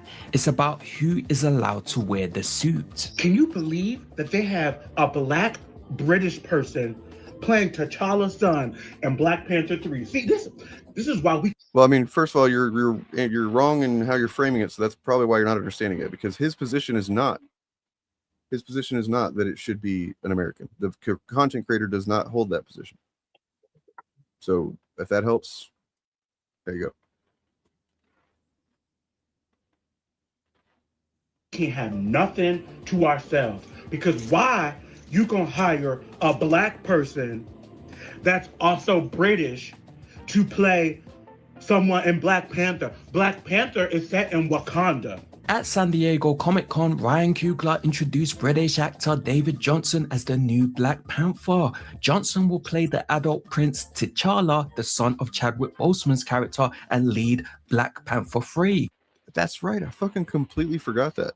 That was Haiti. Holy shit. Because it was just such a, like, honestly, that was probably, other than the sadness overwhelming the first half of the movie, basically, that was the most, like, that was the part of the movie that really was, like, uplifting to me. Honestly, it was just like, holy shit, I didn't expect it. Here's, you know, here's T'Challa Jr. Of course, great. Because it also made it, you know, worthwhile to a degree that she was not in the movie. Other than that, anyway. Currently scheduled for December 2028. He's not replacing Chadwick as the exact same man. Marvel is aging up the child introduced at the end of Wakanda Forever and passing the name to the next generation. It should have been a fairly simple announcement. A talented young actor gets one of the biggest roles in cinema, but almost immediately, another question began spreading across the internet. Not whether David could act, not whether he looked like T'Challa, not even whether aging the character made sense. The question was, why is another British man taking one of our roles? For the record, who's Rob Smith? Why you keep saying Rob Smith? Who is that? Rob Smith is Christian Bale. I'm sure that's not what you're replying to, but he's Tom Holland. Okay, good actor, I guess. No. To answer the age up thing, I believe that it's probably going to be a result of the fact that, you know, spoiler alert for Doomsday and Endgame. I mean Endgame and fucking Secret Wars. The multiverse is gonna go bye-bye. It's gonna be gone. It's gonna go away. It's gonna be bye-byes. Gonna go bed, night, and then it's gonna come back brand new. So I'm imagining that something like aging up T'Challa Jr. is gonna be an effect of that. Just saying. What the hell is Ryan Coogler thinking? With all the thing with Black American actors and English actors, this what Ryan Coogler decides to do? Yeah, bro, shut up. From the time this news came out about David Johnson being the new Black Panther, I knew there would be this backlash of Americans talking about British actors and all this kind of thing. One commentator announced that he would not support a British African Black Panther. Another called the film Teffa Panther Free. So this involves a term I had not heard before. And it is a tether. I'd never heard this at all. This is intra black thing that apparently exists to some degree. I think it's in my white ass opinion, pretty silly. But yeah, he'll get into it. That's crazy. That's absolutely crazy. A YouTube video placed the word Teffa directly in its title while discussing Johnson's casting. These are only some reactions, not proof that every Black American feels this way, but they show that an old argument has now entered Wakanda. Even I've made videos about this conversation before. A few months ago, I covered Drewski's sketch about British actors taking every Black American role. We are solid actors. We deserve respect. And I gotta be honest, Drewski, you've taken this way too far. You're playing with our bloody lives and our bloody livelihoods. You've got 24 bloody hours to take down that bloody skit. You gotta disrespect us, Black British actors. Hell no. And I've also talked about, you know, the current controversy going on between Godfrey and certain individuals, certain Black Americans who refer to themselves as foundational Black Americans, FBAs. It's so funny because my friends that grew up with me sending me messages going, Godfrey, you American, man. You grew up with us. And then when I took the time in college being discriminated against at a university of 40-something thousand, only 800 Black, and all I was around was Black fraternities. My girlfriends were Black, blah, blah, blah. And then we had a Black African-American studies group, and we started reading Black books about African history. And then I got these bozos on here talking about I'm a tether. Who fuck are you talking to? Tether, yeah. You don't even read half the books that I fucking read. You've not even met them. At this point in time, tether is almost like a slur. You know, it's almost like a slur. All that does is cements division. It doesn't help bring Black people together. And of course, we all have our own individual issues, right? But collectively, Black people, we do have similar issues. So instead of just like separating and calling that person a tether and that person a tether, wouldn't it make more sense if we come together, right?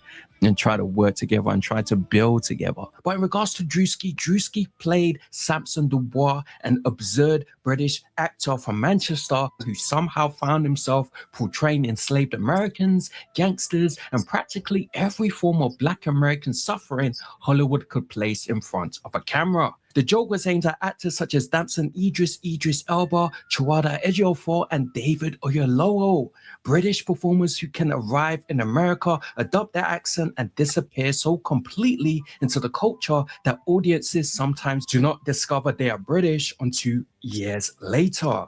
Damson himself laughed at the sketch, commenting under it after his performance as Franklin Sate in Snowfall made him perhaps the clearest modern example. But beneath the jokes was a serious resentment. Black American actors already compete for a limited number of substantial roles. So when a film is specifically about American slavery, segregation, policing, or civil rights, some people understandably ask why the part could not go to somebody who grew up inside that history. Samuel L. Jackson raised a similar question after Daniel Kaluuya starred in Get Out. He wondered whether an African American actor might have brought a different understanding to a story rooted so deeply in American racism. Daniel grew up in a country where, they've been interracial dating for 100 years, Britain's, there's only about like 8 real white people left in Britain. The rest of them, mixed.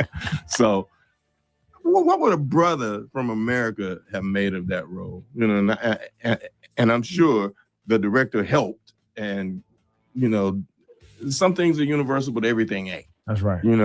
That is where terms such as FBA, ADOS, and TEFA enter the conversation. FBA, Foundational Black American, is a lineage-based identity used by some descendants of people enslaved in the United States. Within more hostile corners of that conversation, TEFA has become a derogatory term for African or Caribbean immigrants and their descendants who are accused of attaching themselves to Black American history, culture, or political progress. None of you are my parent. Is it weird to anybody else but me that to refer to them as immigrants?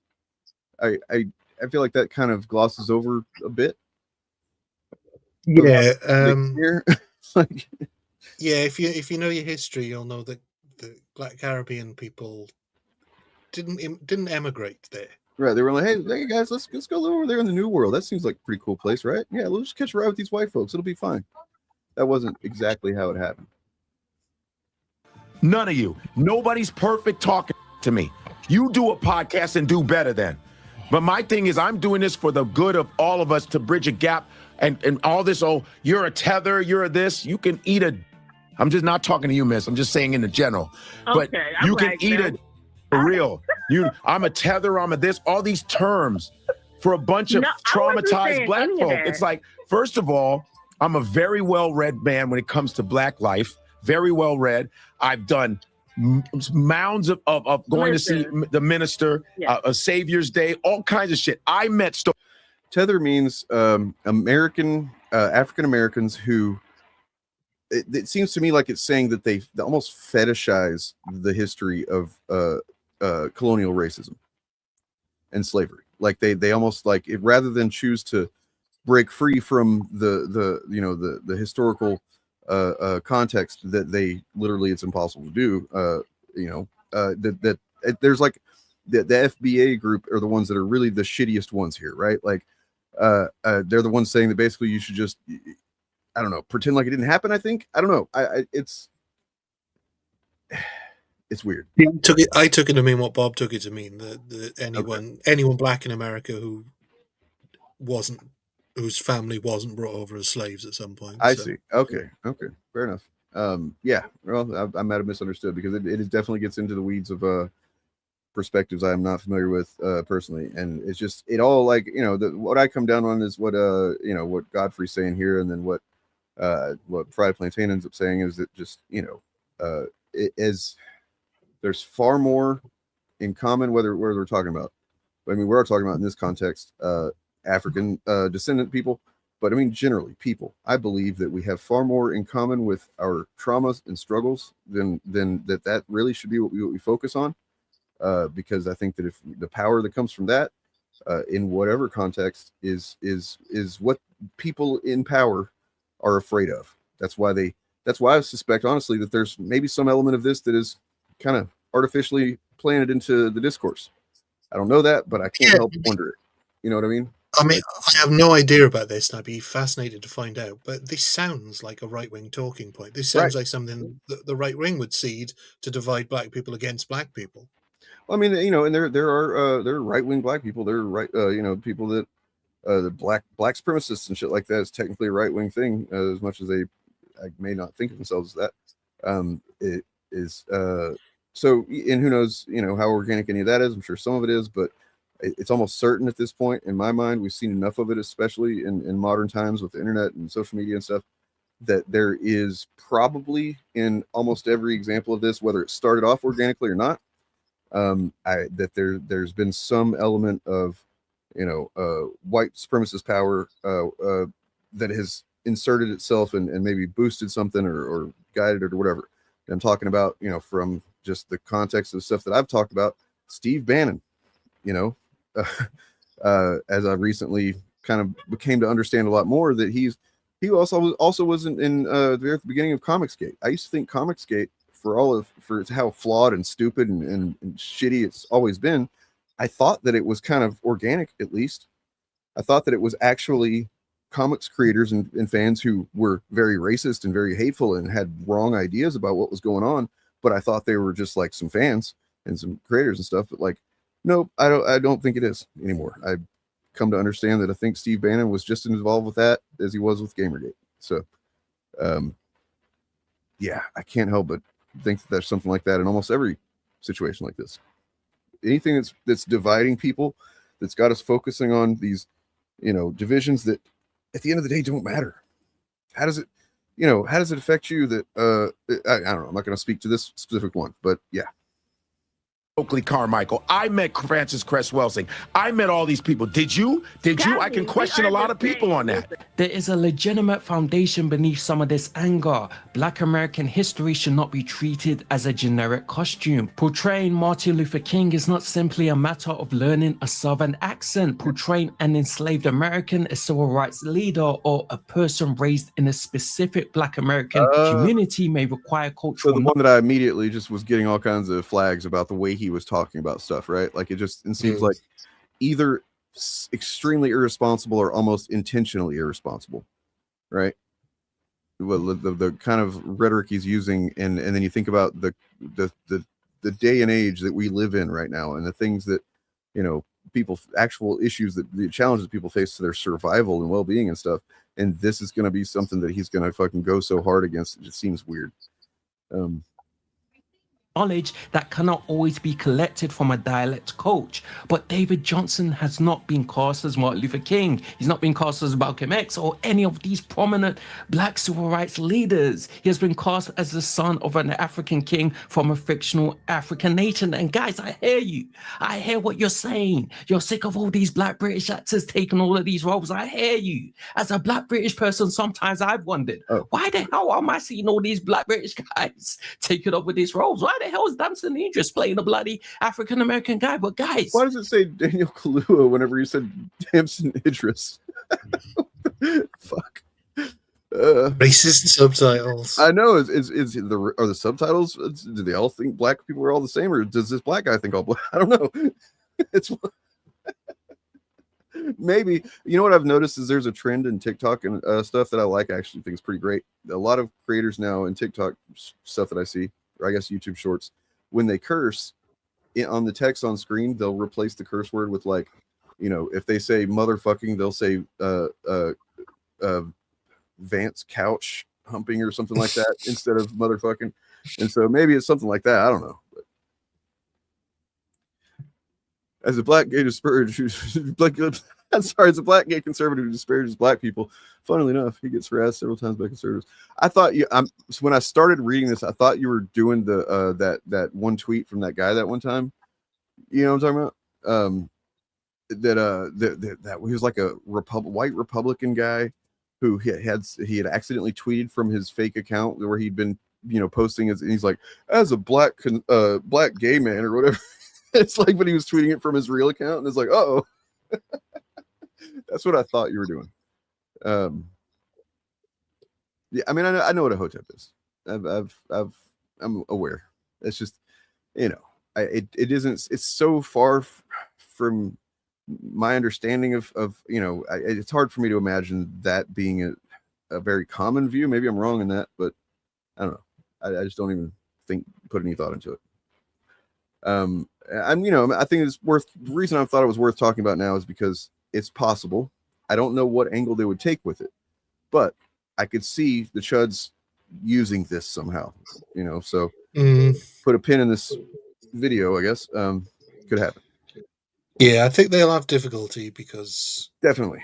I mean, I can't see them talking about it responsibly in any way, shape, or form. But I mean, what I could see is them being like, black people can't even just, decide that they like, like they get T'Challa, they get Black Panther. It's not good enough or something like that. That's what I could see them doing.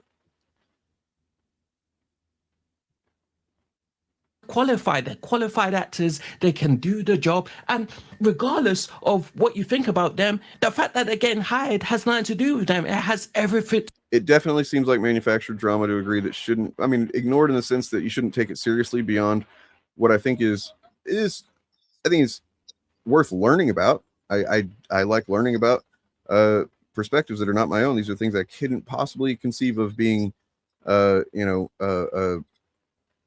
something that I would have known existed until now. So knowing it's out there, if it becomes more common to see as the movie starts to get closer when it comes out and stuff, I'm not going to be surprised by it then. I'm not going to be like, what the fuck are these people talking about? Like I kind of was by the whole recast T'Challa thing. I didn't expect that. Did you see that when it was going on? I mean, I guess it's been going on for a while, but like, yeah, that was pretty stark division there. It's like, and to me, I was like, no, you can't just recast T'Challa. That's not, for one thing, that's not a precedent that's really been set as for like the main character of the MCU. It's not happened. You know what I mean? It's happened with some side characters, sure, but like and it just seemed to me that he had made something so singularly, specifically special that as tragic as it was that he died, that yeah, I didn't see it. Just recasting the same exact character made no sense to me. Yeah, and that was my feeling on it. I think the fact that people on the outside were saying they should just recast it when all of the people who worked on that first film, especially Coogler, seemed to be hit really hard by his death. And to just say, oh, well, just get over it and recast him, I don't think Coogler could. And that's why he's essentially used the conventions of sort of sci-fi within comic books to, I mean, let's be honest, this is essentially recasting. It is. This is having your cake and eating it too. This is just getting your way and then not giving in to the thing you didn't want to do at the same time. And it's doing it while getting Disney to fund a film which is basically a memorial for an actor that died that you were good friends with. I mean, Wakanda Forever is largely a memorial to Chadwick Boseman. I see what you're saying there, Bob. I kind of I don't agree, but I can see that I would probably, if they had chosen well, which I'm sure he would have, if they had decided to do that, Wakanda Forever probably would have been an overall greater film. Maybe. You know what I mean? But like when I think about that movie now, all I think about is Chadwick Boseman. I know that's what it was kind of the point is almost a in canon memorial for the guy. But I mean, part of it is that in a way that I don't like thinking about it, because I kind of was it was jarring the way that they did at the beginning of the movie. I felt like where he's like, he's in the other room, he's dying, you can't see him, but he's in there, he's dying, and it's just like, what? That's how you're doing this shit? It just kind of from the very beginning of the movie, it felt fucking strange. And then then you have the whole memorial sequence, which was beautiful and fucking is awesome. And then the movie was full of really cool stuff. Namor was awesome. Even what's her name, who I don't like as a real person for her views, but she did a pretty damn good job as Shuri. Yeah. There's different levels of this. The core is there are similar and unique experiences. Black Americans. You're right. Yeah. I mean, that's what I'm saying. Like I just, whether you're black, white, or whatever, I feel like we have far more. We are all under the same boot, so to speak, and we, whatever the distinction, the details of our suffering is. I've always said, by the way, no point in trying to measure trauma against another trauma. I think that's kind of a fucking fool's errand. just accepting that we all have varying degrees of trauma because everybody processes it differently, for one thing. Accepting that and then coming together on that fact and saying what is responsible for this trauma. Oh, it's all the same thing ultimately when we think about it. That's the way to go, in my opinion. And I forgot what I was going to say now. Again, I think there's possibly a conversation to be had when we're talking about civil rights leaders. Potentially, I think Samuel L. Jackson has. Well, Definitely. No, he was talking about Get Out, and even in that context, kind of like with the civil rights thing, I kind of see what he's saying, and I think that he said it in a way that was not super offensive, really. If Daniel Kaluuya, is that how you say it, Kaluuya? If he was offended by it, that'd be one thing. But like other than that, I don't know. I kind of understand that he's just kind of saying, I wonder what it would have been like, right? He's not saying it was bad because it was him. Yeah. But I also think that Get Out isn't specifically a Black American experience as well. Fair enough. I think that's and that's where the difficulty comes. It's that there is a gulf between Black British people and Black American people in the same way there's an a ocean, gulf between. Really. It's not just gulf. But it's exactly the same as the difference between white British people and white American people. We do have different experiences, and so for something like a civil rights leader, anyone involved in the sort of the pre-civil rights era characters, with the exception of slaves, because plenty of Black British people were victims of slavery, because a lot of Black British people are from the Caribbean and just the West Indies in general, and they were only there because of slavery. So to try and compare the differences between American slavery or United States slavery and West Indies slavery, I think is that doesn't sit right for me. But this is a completely different situation because it's Wakanda. Right. It's a fictionalized African country. Now that I remember, it's not actually Fried Plantain. He's already made his points, I think, in this, and I think he made them pretty well.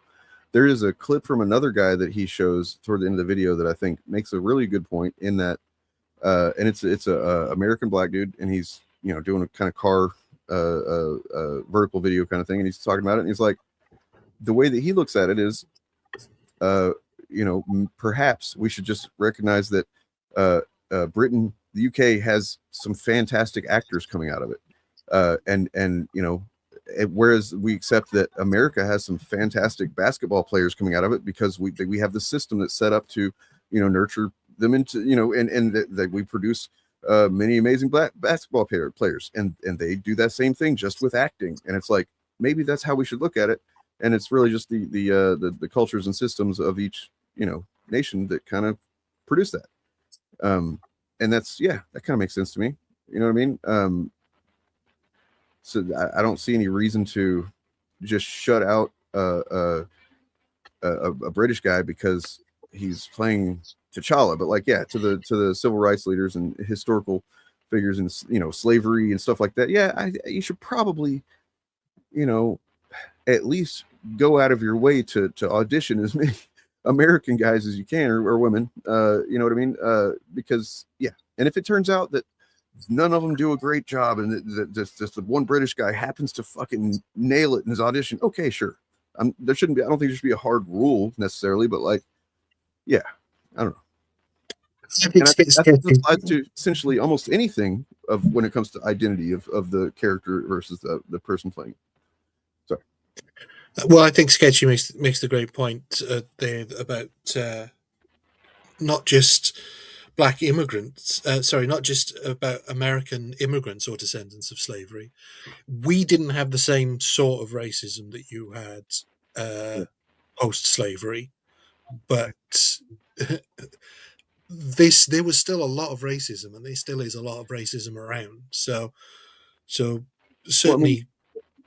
And that's what that's why I think that maybe you're right about Get Out, because Get Out, I think, probably is about a type of racism that is something that probably still exists in the UK more than we might realize, because it is a type of racism that a lot of white people didn't even know was a thing until that movie came out.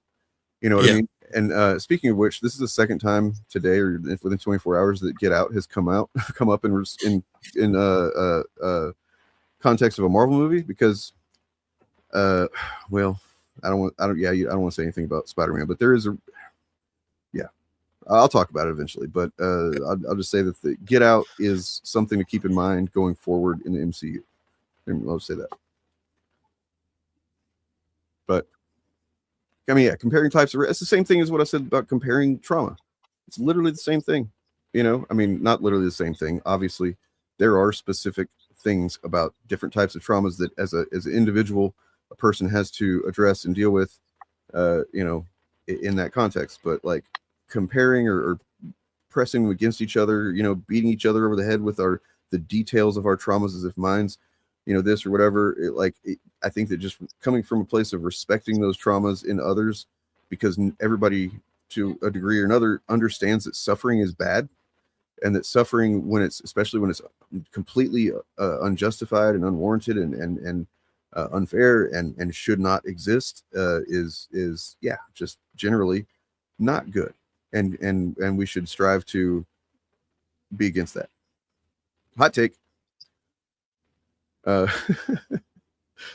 Judds would still mess it up, and it doesn't matter because they cater to a wide audience. Yeah.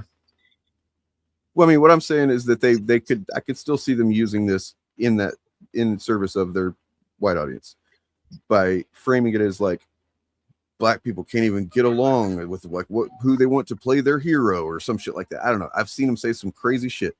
So, just keep an eye out is all I'm saying. And I hope I didn't give them any ideas. On that note, this guy is disappointing right here. So Eric has covered him. I already covered him, but I just want to do it again real quick. It's disappointing. Right now, if you can tell me why I should be afraid of Doctor Doom. And I don't mean the comic book character, I mean the movie character in Avengers Doomsday. I know Thor is over here quaking in his boots, quivering in his little cape, telling me that Doctor Doom is the biggest, baddest, most scary guy they've ever faced, and he can't just tell me that. I, as an audience member, need to see it. Show me why Doctor Doom is such a big threat. Don't just make empty promises. Scott. I know that's his name because I used to be a big fan of his channel. In fact, his video on Thor in Avengers Endgame was literally the video that prompted me to finally fucking get over myself and get over my anxieties and fears and just start making YouTube content. I can't express how literal I mean that. Like that video, at the end of it, I was like, fuck this. I'm fucking, because he makes an appeal to it. He's like, it's really fucking brilliant video. Go watch it. But then something happened between then and now somebody told me the other day that he's got a kid recently, had a baby. Maybe that's stressful. I imagine it's stressful, especially these days, this day and age. I definitely worry about my own kids a lot. And I have also become more cynical about the MCU. But this is cynical about it to a degree that almost seems forced. Scott, do you realize that you were not seeing the film when you watched this trailer? That's what I want to say. You know what I mean? Like, yeah, this has broken a lot of people's brains. The idea that the trailer, because it used to, I always heard the complaint that the trailer's showing too much. Now it's the trailer's not showing enough. For a start, this was kind of a teaser, basically. We're still 5 months out, 6 months out from film release. Yep. Wait, who attached to Comicsgate? Scott did? Wait. Oh no, Eric's like, so thank God, dude. I was like, I didn't know it went like that bad. Jesus. Whew. Yeah. Yeah, it's a bizarre. Plus, I don't think it is such a bad thing to have a character you trust say that this guy is a bad guy. No, I mean, I can't, it's hard to remember specific trailers a lot, but like, I am certain there's been trailers that do this very thing, and especially the teaser trailer. This is not the plot trailer. This is not the trailer that tells you what exactly to expect in the plot. Almost no teaser really does that. When you think about the best teasers, what is The Matrix? I have no fucking idea what this movie's about. You know what I mean? Like when that one came out, right? Like the Phantom Menace, which came out in the same summer. I had no idea what it was about. I knew that there was going to be a Sith guy. I knew that there was going to be the little kid that was going to be Darth Vader. I knew there was going to be a new Jedi, and I knew there was going to be Obi-Wan, and then that's pretty much it. And then had no idea what the Well, plot was. here's one for you: Ghostbusters.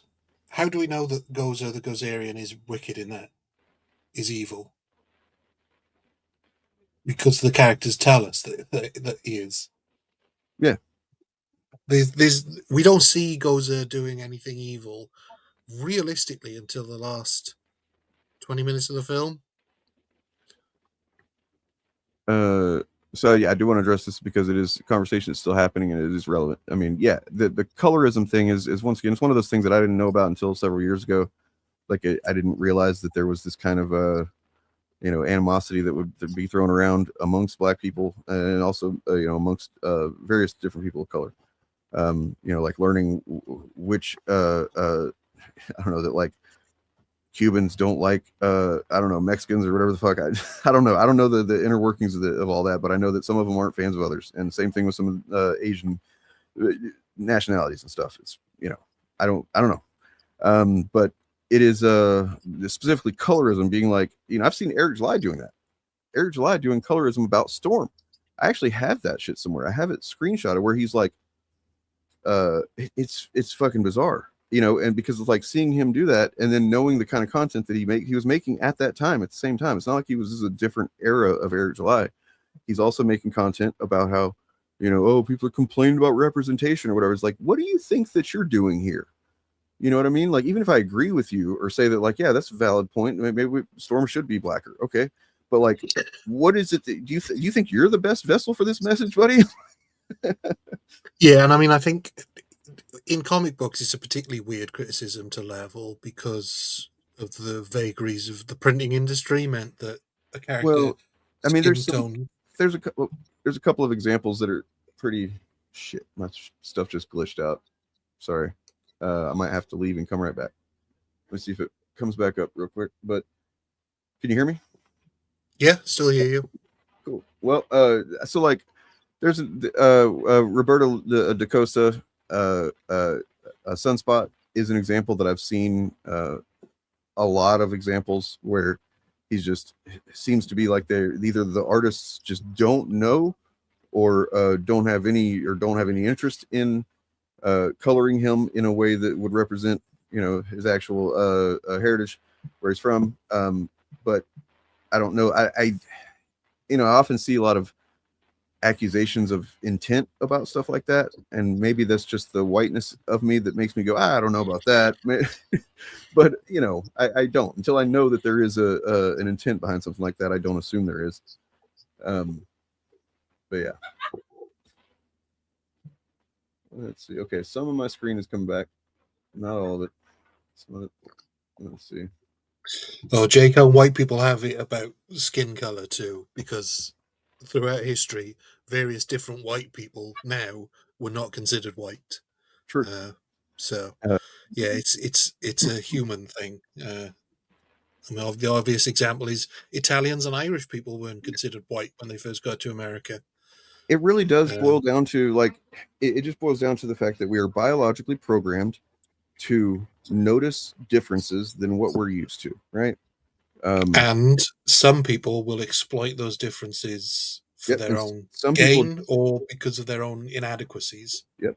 Some people that will just allow that to dictate how they operate. They don't think, hey, I actually don't live in like, the jungle as like the first man, I'm not like amongst the Stone Age first human beings where we have to literally wonder if the tribe over is going to hunt us, and you know what I mean?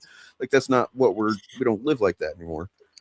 So maybe I should be a little bit more mindful of these biological hangups that I still have because our brains haven't really evolved all that much. Yeah, but no, some people just are cool with it, I guess. It's weird. A good example of this outside of humans.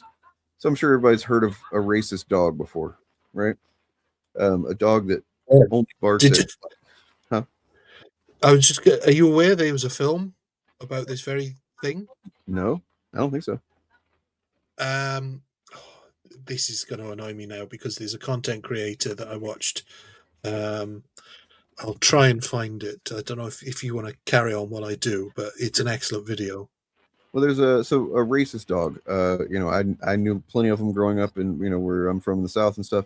And a long time I didn't know what really that was. I just thought it was kind of honestly, I thought it was kind of amusing and funny that there would be a dog that just is racist somehow. Like, what does it know about skin color or stuff? But like, when you understand how a dog literally views the world, and the limited visual spectrum that they have compared to what humans have and stuff like that, and you think, and the thing is that a racist dog can be racist against white people. It all depends on who's it's raised around, because it's used to people in its limited visual ability looking a certain way, right? And then so if it sees somebody else that looks completely different in that visual spectrum, like someone that's way darker, that doesn't know what the fuck to think of that, and that, so when you think about a racist who just sees somebody of different skin color and reacts negatively to that, it's like, oh, you're literally no smarter than a fucking canine. Like, that's how I think of it. Yes, there's a film called White Dog from the 80s, and wow. There's the channel is called Man Boy Nice. He hasn't made a video. He has only made a few videos, but he's made I'm gonna 4 have to exit and come right back. I apologize. Okay, Right you come back. I'll basically pimp this channel. So yeah, there's a guy called Man Boy Nice. He's only got just under 5,000 subscribers, so I would suggest checking out his videos. He's only done 4 full-length videos and a few shorts, but the last 2 he did were the wokest horror movies of the 1980s, part 1 and 2, and it's woke not as a pejorative, and some brilliant videos. The first one is about horror films you might have heard of. The second one is less well known horror films, basically. Let's see. So he argues that The Entity, Maniac Cop, White Dog, and Chud were woke in the 80s, woke horror films in the 80s. And White Dog, I'd never heard of the film, and it sounds like a trip, but basically the idea is that a woman is saved from attack by this dog, and the dog a woman is accidentally hits a white dog with her car and can't find its owners, but takes it home while looking for them.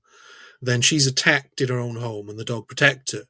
So she attempts to adopt the dog until she finds out that the dog has actually been trained to attack black people. And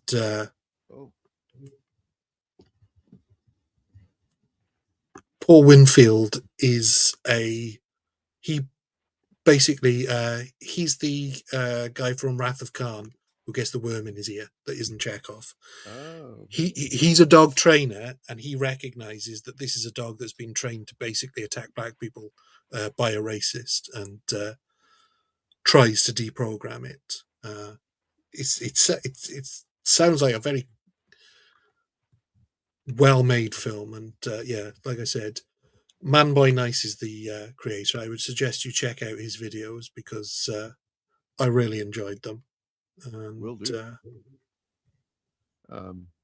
Yeah, that's an interesting thing to have a movie to exist about that I had also never heard of. Yeah, I mean, obviously, there's as people pointed out, how you raise a dog is basically everything.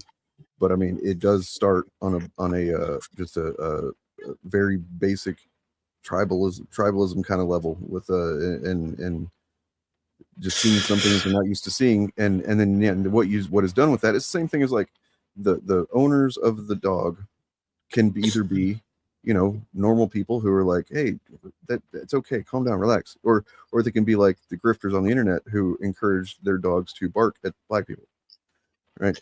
Yeah, and in the film, what they discover is that the owner of the dog is a horrible racist, like despicable, and he's specifically trained the dog to attack black people, and Yeah, it's a crazy film. It's amazingly, it's sensitively done. And like I said, it's Oh shit. very Oh yeah, political. man. Because Man by Captain Nice Phillips. makes. Sorry, go ahead. That's all right. I was just going to say, Man by Nice makes the point that Maniac Cop is actually an anti-cop film. I saw it a long time ago, but I can kind of see that from memory. But thank you for this comment, man. This is kind of the lifeblood of why we do it, other than just being able to talk to friends about stuff that we're into. Is knowing that there's people out there that still appreciate it. I'll be honest, we're not as necessary as we were once. There's not as much of a, not to say that the bigotry and stuff behind the content and the interest in the content has gone away, because it's not, but perhaps has maybe gotten more radicalized and is because part of the function of the content that we've criticized a lot has been to kind of smooth over the rough edges of bigotry for certain people, for people that were primed to be bigots, but like just didn't like thinking about themselves that way. So they needed they need these narratives, these papered over talking points that they can call it historical accuracy or as DEI practices or whatever. It's like it's stuff that, like, because they're cowards, it's a cowardly fucking thing to do, that to just not be self-honest and self-aware enough and just like say, hey, I'm fucking racist piece of shit. I don't like anybody that doesn't look and think exactly like me. It's like I wouldn't respect you, but I don't know. I would probably still think you're a piece of shit. But yeah. Anyway, kind of rambling because I am hungry and tired. But thank you for your comment. That is what I'm saying, is that we appreciate it and appreciate all you guys. And here's an announcement. Saturday will be the final stream on the actual Fandom channel. The channel is being archived. It is donezo. I'm starting over. I will let you know where that's going to be. It's not really starting over. There's already the channel I've got that I'm going to be pivoting to has already got a couple thousand subs. You're probably maybe already subscribed to it. We'll see. But actual Fandom is gone the way of the dinosaur. And on Saturday, not only will it be the final stream, it will be a 24-hour stream. I will be streaming for 24 hours. I will have guests. I will have, I think, Pillar of Garbage. I think maybe Ant. I think maybe no, not Malachi. I think Malachi won't be back in town yet. Ryan maybe hopefully can make it for a little while. If I get an invite, you left me off the invite list. Did I really? Yeah. Fuck. Well, I mean, okay. Fair enough. I did. Yeah. I mean, you know what I was thinking was I was tagging people who don't often engage in the server. That's who I was thinking of. So, and I know that you did. No, like, I figured it's fine. But no, it's fine. I just thought I'd use this opportunity to embarrass. To call me out. I see. Tell everybody I'm a terrible friend. I get it. No, of course you're invited. Everybody's invited. If you're in the audience and you have a decent microphone that's not going to sound like shit and you want to hop on for a few minutes, I'll let you do that. Just hit me up. Yeah, because it's going to be 24 hours of streaming, but it's not just 24 hours of streaming. It's 24 hours of talking about nerdrotic. That's right. I made a mistake with this man when I first started covering Chuds, and I undervalued him as far as like what his stake, what his role, what his position, what his power levels were in this whole thing. I dismissed him. I was like, that guy, look at him. Nobody fucking cares about this guy's like, he's nothing. You know what I mean? It's naive, early choice that I made, and I therefore did not take him seriously for the first couple of years. I didn't really start taking him seriously until I got with the initiative, and I started looking at what Bob had talked about with him, and Turf, and they watched some of their videos. I was like, holy shit, this guy is wow. And then of course eventually Pillar of Garbage made his video talking about him and really pulled the curtain back to show that this guy is the ringleader. And I've got so much content about this guy that we're gonna look at. We're gonna look at basically anybody that's made a decent video about the guy, but also some really great videos about the guy. And I've also got some analysis that I've done that I have not presented in video or streams really. And we're gonna talk about that. I hope you're gonna dig into more of the early days as well to see how much of a piece of shit he is to It's gonna be pretty exhaustive. And I mean, that's not to say that we're literally only we're gonna talk about whatever. It's gonna be kind of a chill, just I want to make it through 24 hours. And the reason for this is because I'm still lacking in the funds that I need for a move, which is going to happen. It seems like in sometime in the first half of August. And so definitely going to need help with shares on the GoFundMe and stuff like that. And if you're able to help out with a couple doll hairs, I'll definitely take it. But main thing is I just really was hoping to get people sharing it on their social medias and whatnot. And yeah, so also I figured it's a good time to go ahead and just fucking be done with this channel, because honestly, it is not monetizable anymore. Actual fandom. They have screwed me out of that. It is no longer able to be monetized because they were not specific with me when they said what they that I needed. I give them some kind of information, and I sent emails. I did all kinds of shit. I'm like, I don't understand what it is you're needing from me. Here's all my documents. Sent them all those. They never responded. So for whatever reason that is, I don't know. I don't understand. But nonetheless, I've got other options, and we're gonna go ahead and pivot to those because look, I got to 8,000 subs with that channel when I started it, and having no belief that I'd be able to grow really. Okay, so what would happen if I really focus on another channel that's already got a leg up with a couple thousand subs, and then also with a lot of intent and a kind of fresh focus on things, right? So that's what I'm gonna do. But I need to go ahead and cut myself off of this one, which is hard to do. It's hard to say this channel is not viable anymore, and that I need to do it different. But I've also got a business plan now. I've got a content plan strategy. So there's that. There's nothing. You've also got the when you were making videos, you've also got all that content which you can port over to the new channel and either perhaps just upload them as is, or do a retrospective on them, reflect on maybe how your thinking has changed on it or how it hasn't changed. And no, it definitely is right. That's one of the ideas. And then and I generally want to broaden what I'm going to be doing to what I've realized I don't like is generally obviously just bigotry and but other than that, just dishonest narratives and grifting and exploiting people who maybe don't have media literacy or context to understand something or whatever. And that's the stuff that I really don't like. I don't like deceiving people. I don't like people being deceived. And I at one point thought I was pretty good at that kind of thing, and then I lost some focus because I got too zeroed in on chuds and then but I started hating that because it felt so fucking myopic. But then I started pivoting pretty hard to politics and stuff, and that I think the algorithm didn't like, along with my whatever went on with my channel and the monetization, where it was gone for a couple of years. They gave it back to me. I had it for a while, and then they were suddenly like, hey, nah, something's wrong, give us what we need. And I'm like, oh, okay, what is that? And they're like, give it to us.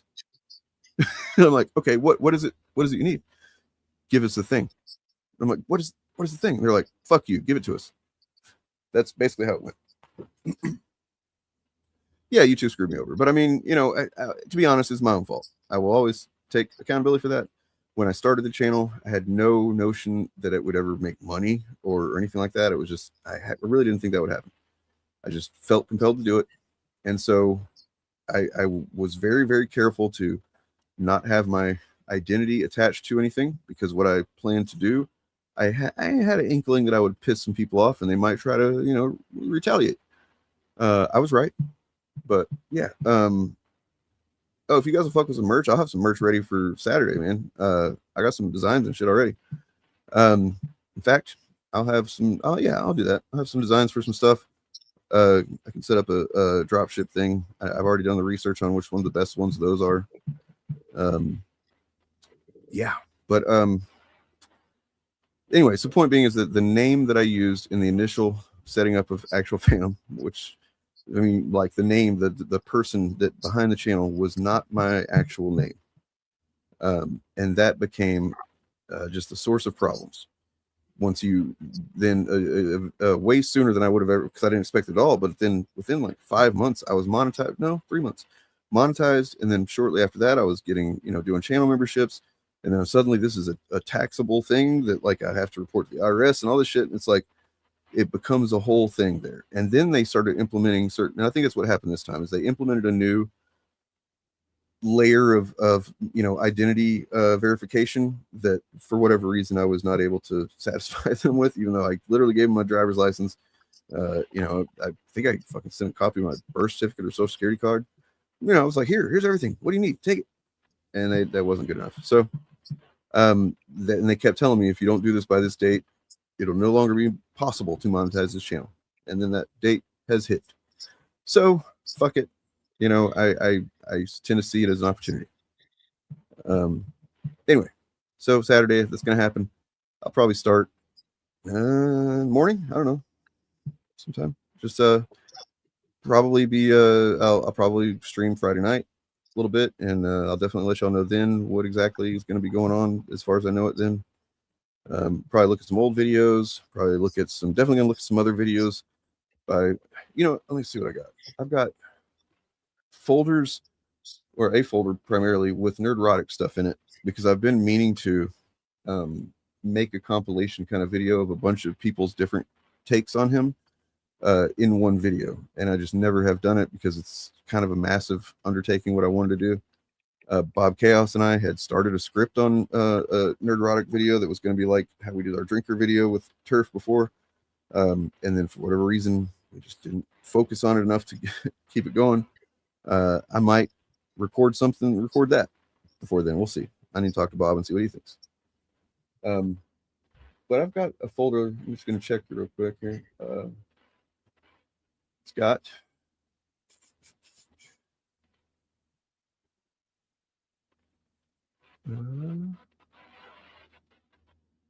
8.26 gigabytes of nerdrotic. And that includes various videos, video clips of what presumably his fans. I found on YouTube a video of the best of nerdrotic. So that's something we can, like, what do his fans think is the best of his content, right? And we can learn something. I also have a new working theory about what I think his deal is. And then, we're going to look at everything. We're going to look at how he was on Benny Johnson's celebrating hitting 2 million subscribers with Nerdrotic and Alex Jones stream. That's kind of weird, right? And then how that they would make videos about the same topic at the same time on their respective channels. It's weird when you consider, what Benny Johnson was caught doing. All this stuff and more, we're going to look at it. We're going to look at old nerdrotic. We're going to, from in good faith, try to find what it is about nerdrotic that appeals to people. Even that's something I want to try and do. Not just like completely be like everything he says is fucking bullshit. Nope. I'm going to look for what is it that he's doing that is, something maybe we've missed. Even we'll see. And I'll take recommendations and suggestions for you guys as well. It'll be a good time, pretty relaxed. Yeah, it'll be fun. Hopefully, it'll be a day. That's for sure.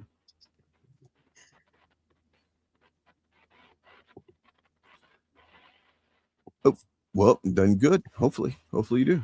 I was about to say, no, it's Saturday, but no, I did date a woman in Australia, so I know that it will be Sunday for you. So, dated a woman in Australia. By the way, do you guys know what Charlie Kirk's legacy is? That's what we're going to learn about right before we close the stream. But I had a couple of quick videos that I wanted to look at, like this one.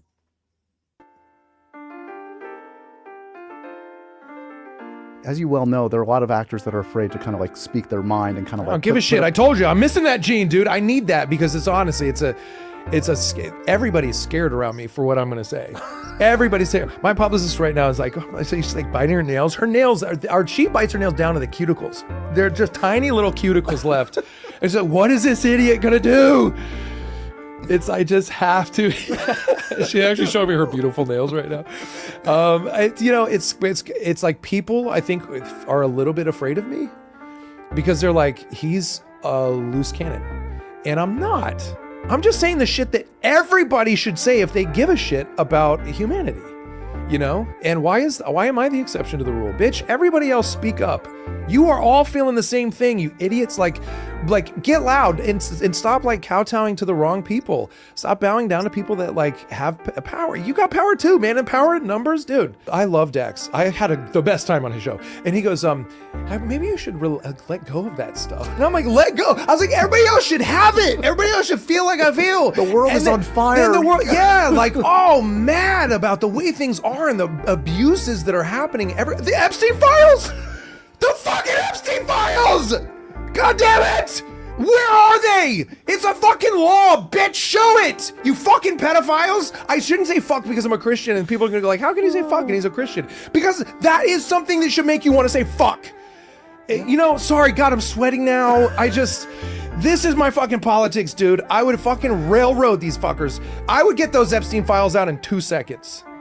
Yeah, dude, 2 seconds, fucking move out of the way. Like, get out of there. I don't care what room they're in, bitch, move. Like, give me the fucking manila envelope. I will get you the Epstein files. Don't you want to see what's in there so that we can hold people accountable? These fucking rapists? We're just cool with it? That bitch has the keys to the nuclear... He's like all up into 13-year-olds. Like, dude, what? Go to jail. Indeed. Go to jail, indeed. So there's yeah, he's fucking awesome. I love that guy. If every Christian was like him, would have a much higher opinion of Christianity in general. Who was the moron that made the video about him lying about what he was saying? Oh, Endymion. Yeah. Yeah. Well, they're all a lot of people. A lot of them are making videos about him now. That was him trying to get a little niche thing before anybody really knew what he was about, so he could get away with that. No, now the chuds they're piling on him hard because he's come out. Once he said Trump and Epstein in the same sentence, that wasn't Trump doesn't have anything to do with Epstein. They're like, and you can see it on YouTube now. They're really aiming for him, and I imagine he's not going to take that well, and he's not going to shut up. So, yeah. So there's this musical artist named Ricky Bascom, who I encountered his name while listening to the QAnon Anonymous podcast. One of my favorite podcasts. I don't listen to it all the time, like every week, but occasionally I'll drop in. And they were talking about Charlie Kirk.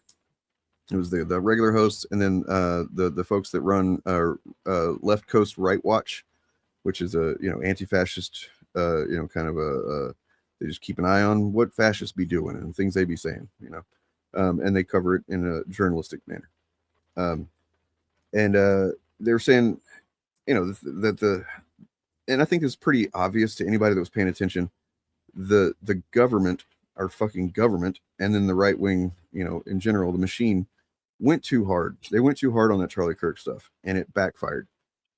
So you end up with, memes of like, we are Charlie Kirk.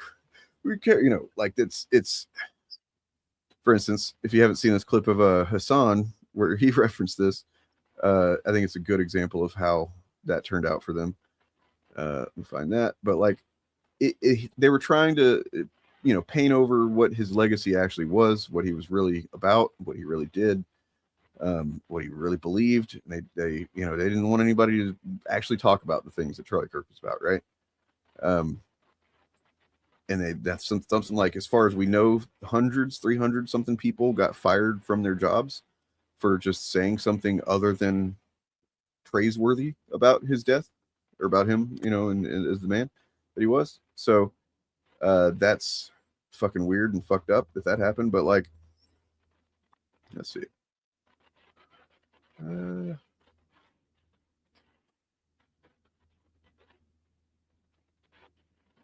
Here we go. Yeah. So this is Hassan.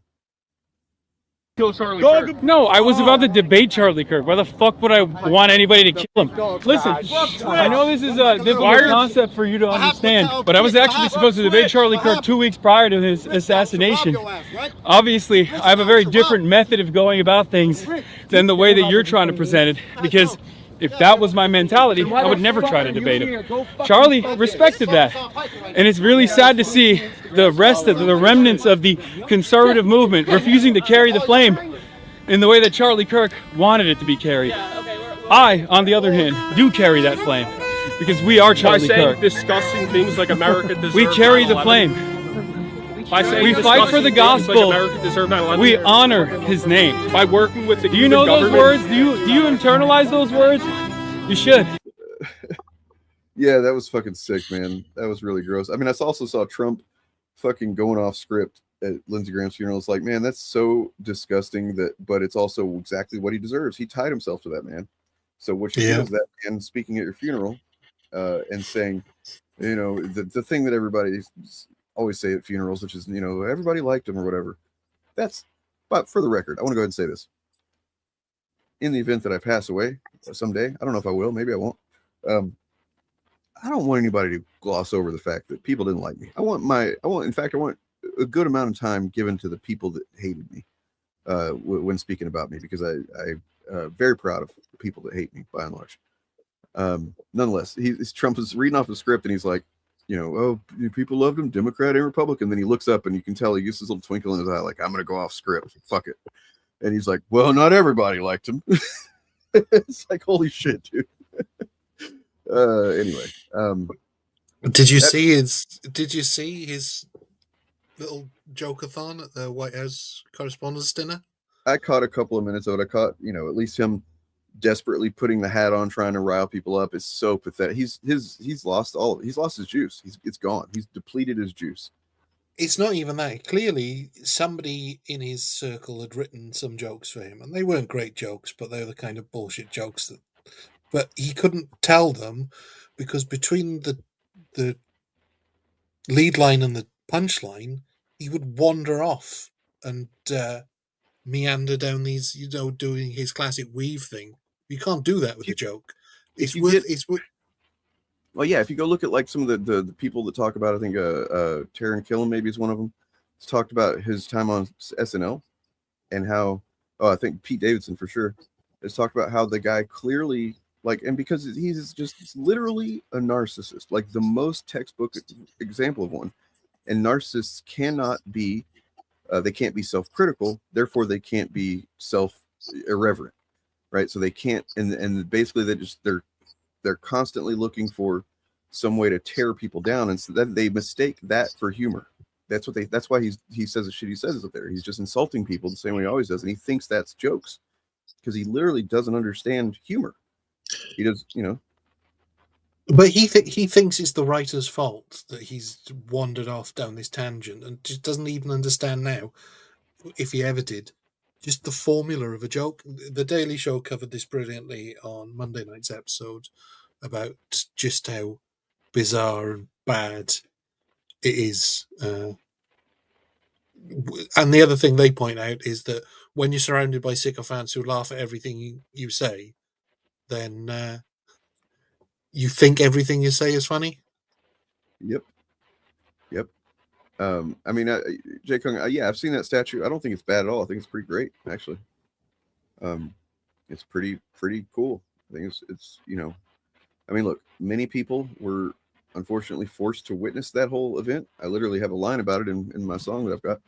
And that, you know, we didn't want that. We just, there it was. And I think there's probably some degree of, probably after a while anyway, I think they're probably pushing it to be more engaged with, because it was all over social media. And so we had to see that, and we had to see that and feel a human way about someone who literally his job was to dehumanize so many people. And that sucks. It sucks that to be somebody that actually does see the value of human life, even the value of a life that's as shitty as he was. And he should not have died, right? And yet it makes me feel angry that I feel that way about it. I had to feel that. You know what I'm saying? Does that make sense? Like I wish that I could turn it off for certain people. I wish that I could go, fuck that guy. I can't. I saw a human being get shot in the neck and die. You know what I mean? Is the statue supposed to be him at that event? Because it looks like it's of him at that event, which is a weird thing to make a statue of. Oh, I don't know if we're talking about the same statue. It's the one that guy made, the Italian guy, I think. I don't know who made it. I know it's the one that is squirting blood out of its neck. Oh no, not that one. Yeah, I don't think you're talking about the same one. It's is that what you were talking about, Jay Kung? Because that was pretty funny. That's what I'm saying. Like No, that helped me process the fact that I felt bad for the guy dying, right? Like, because I wish I didn't, but I did. But that brings me to this whole thing, which is I found this. Listen to that podcast. They brought up his legacy, and they mentioned a line in a song that is apparently this is an underground kind of rapper thing. Look, I don't like the music very much. I think it's brilliant in a way, but just like audibly, like the actual music, the singing and stuff is not good. I don't like it. You may like it. Go check him out. His name's Ricky Bascom. I think he's got an interesting approach to his aesthetic and the things he's saying in his songs and stuff, and he's definitely getting clicks and people like it. Younger people, I believe, but not my thing. Except there's one line that apparently has gotten some attention. He's got a song called Charlie Kirk, and so I'm gonna leave you with that line as we exit here. Yeah, so tune in Friday. I'll be streaming on Friday. Check out Nothing But Media. Check out all the people, and hope y'all have a lovely remainder of your week. We are Charlie Kirk. I've got her squirting like Charlie Kirk, yeah.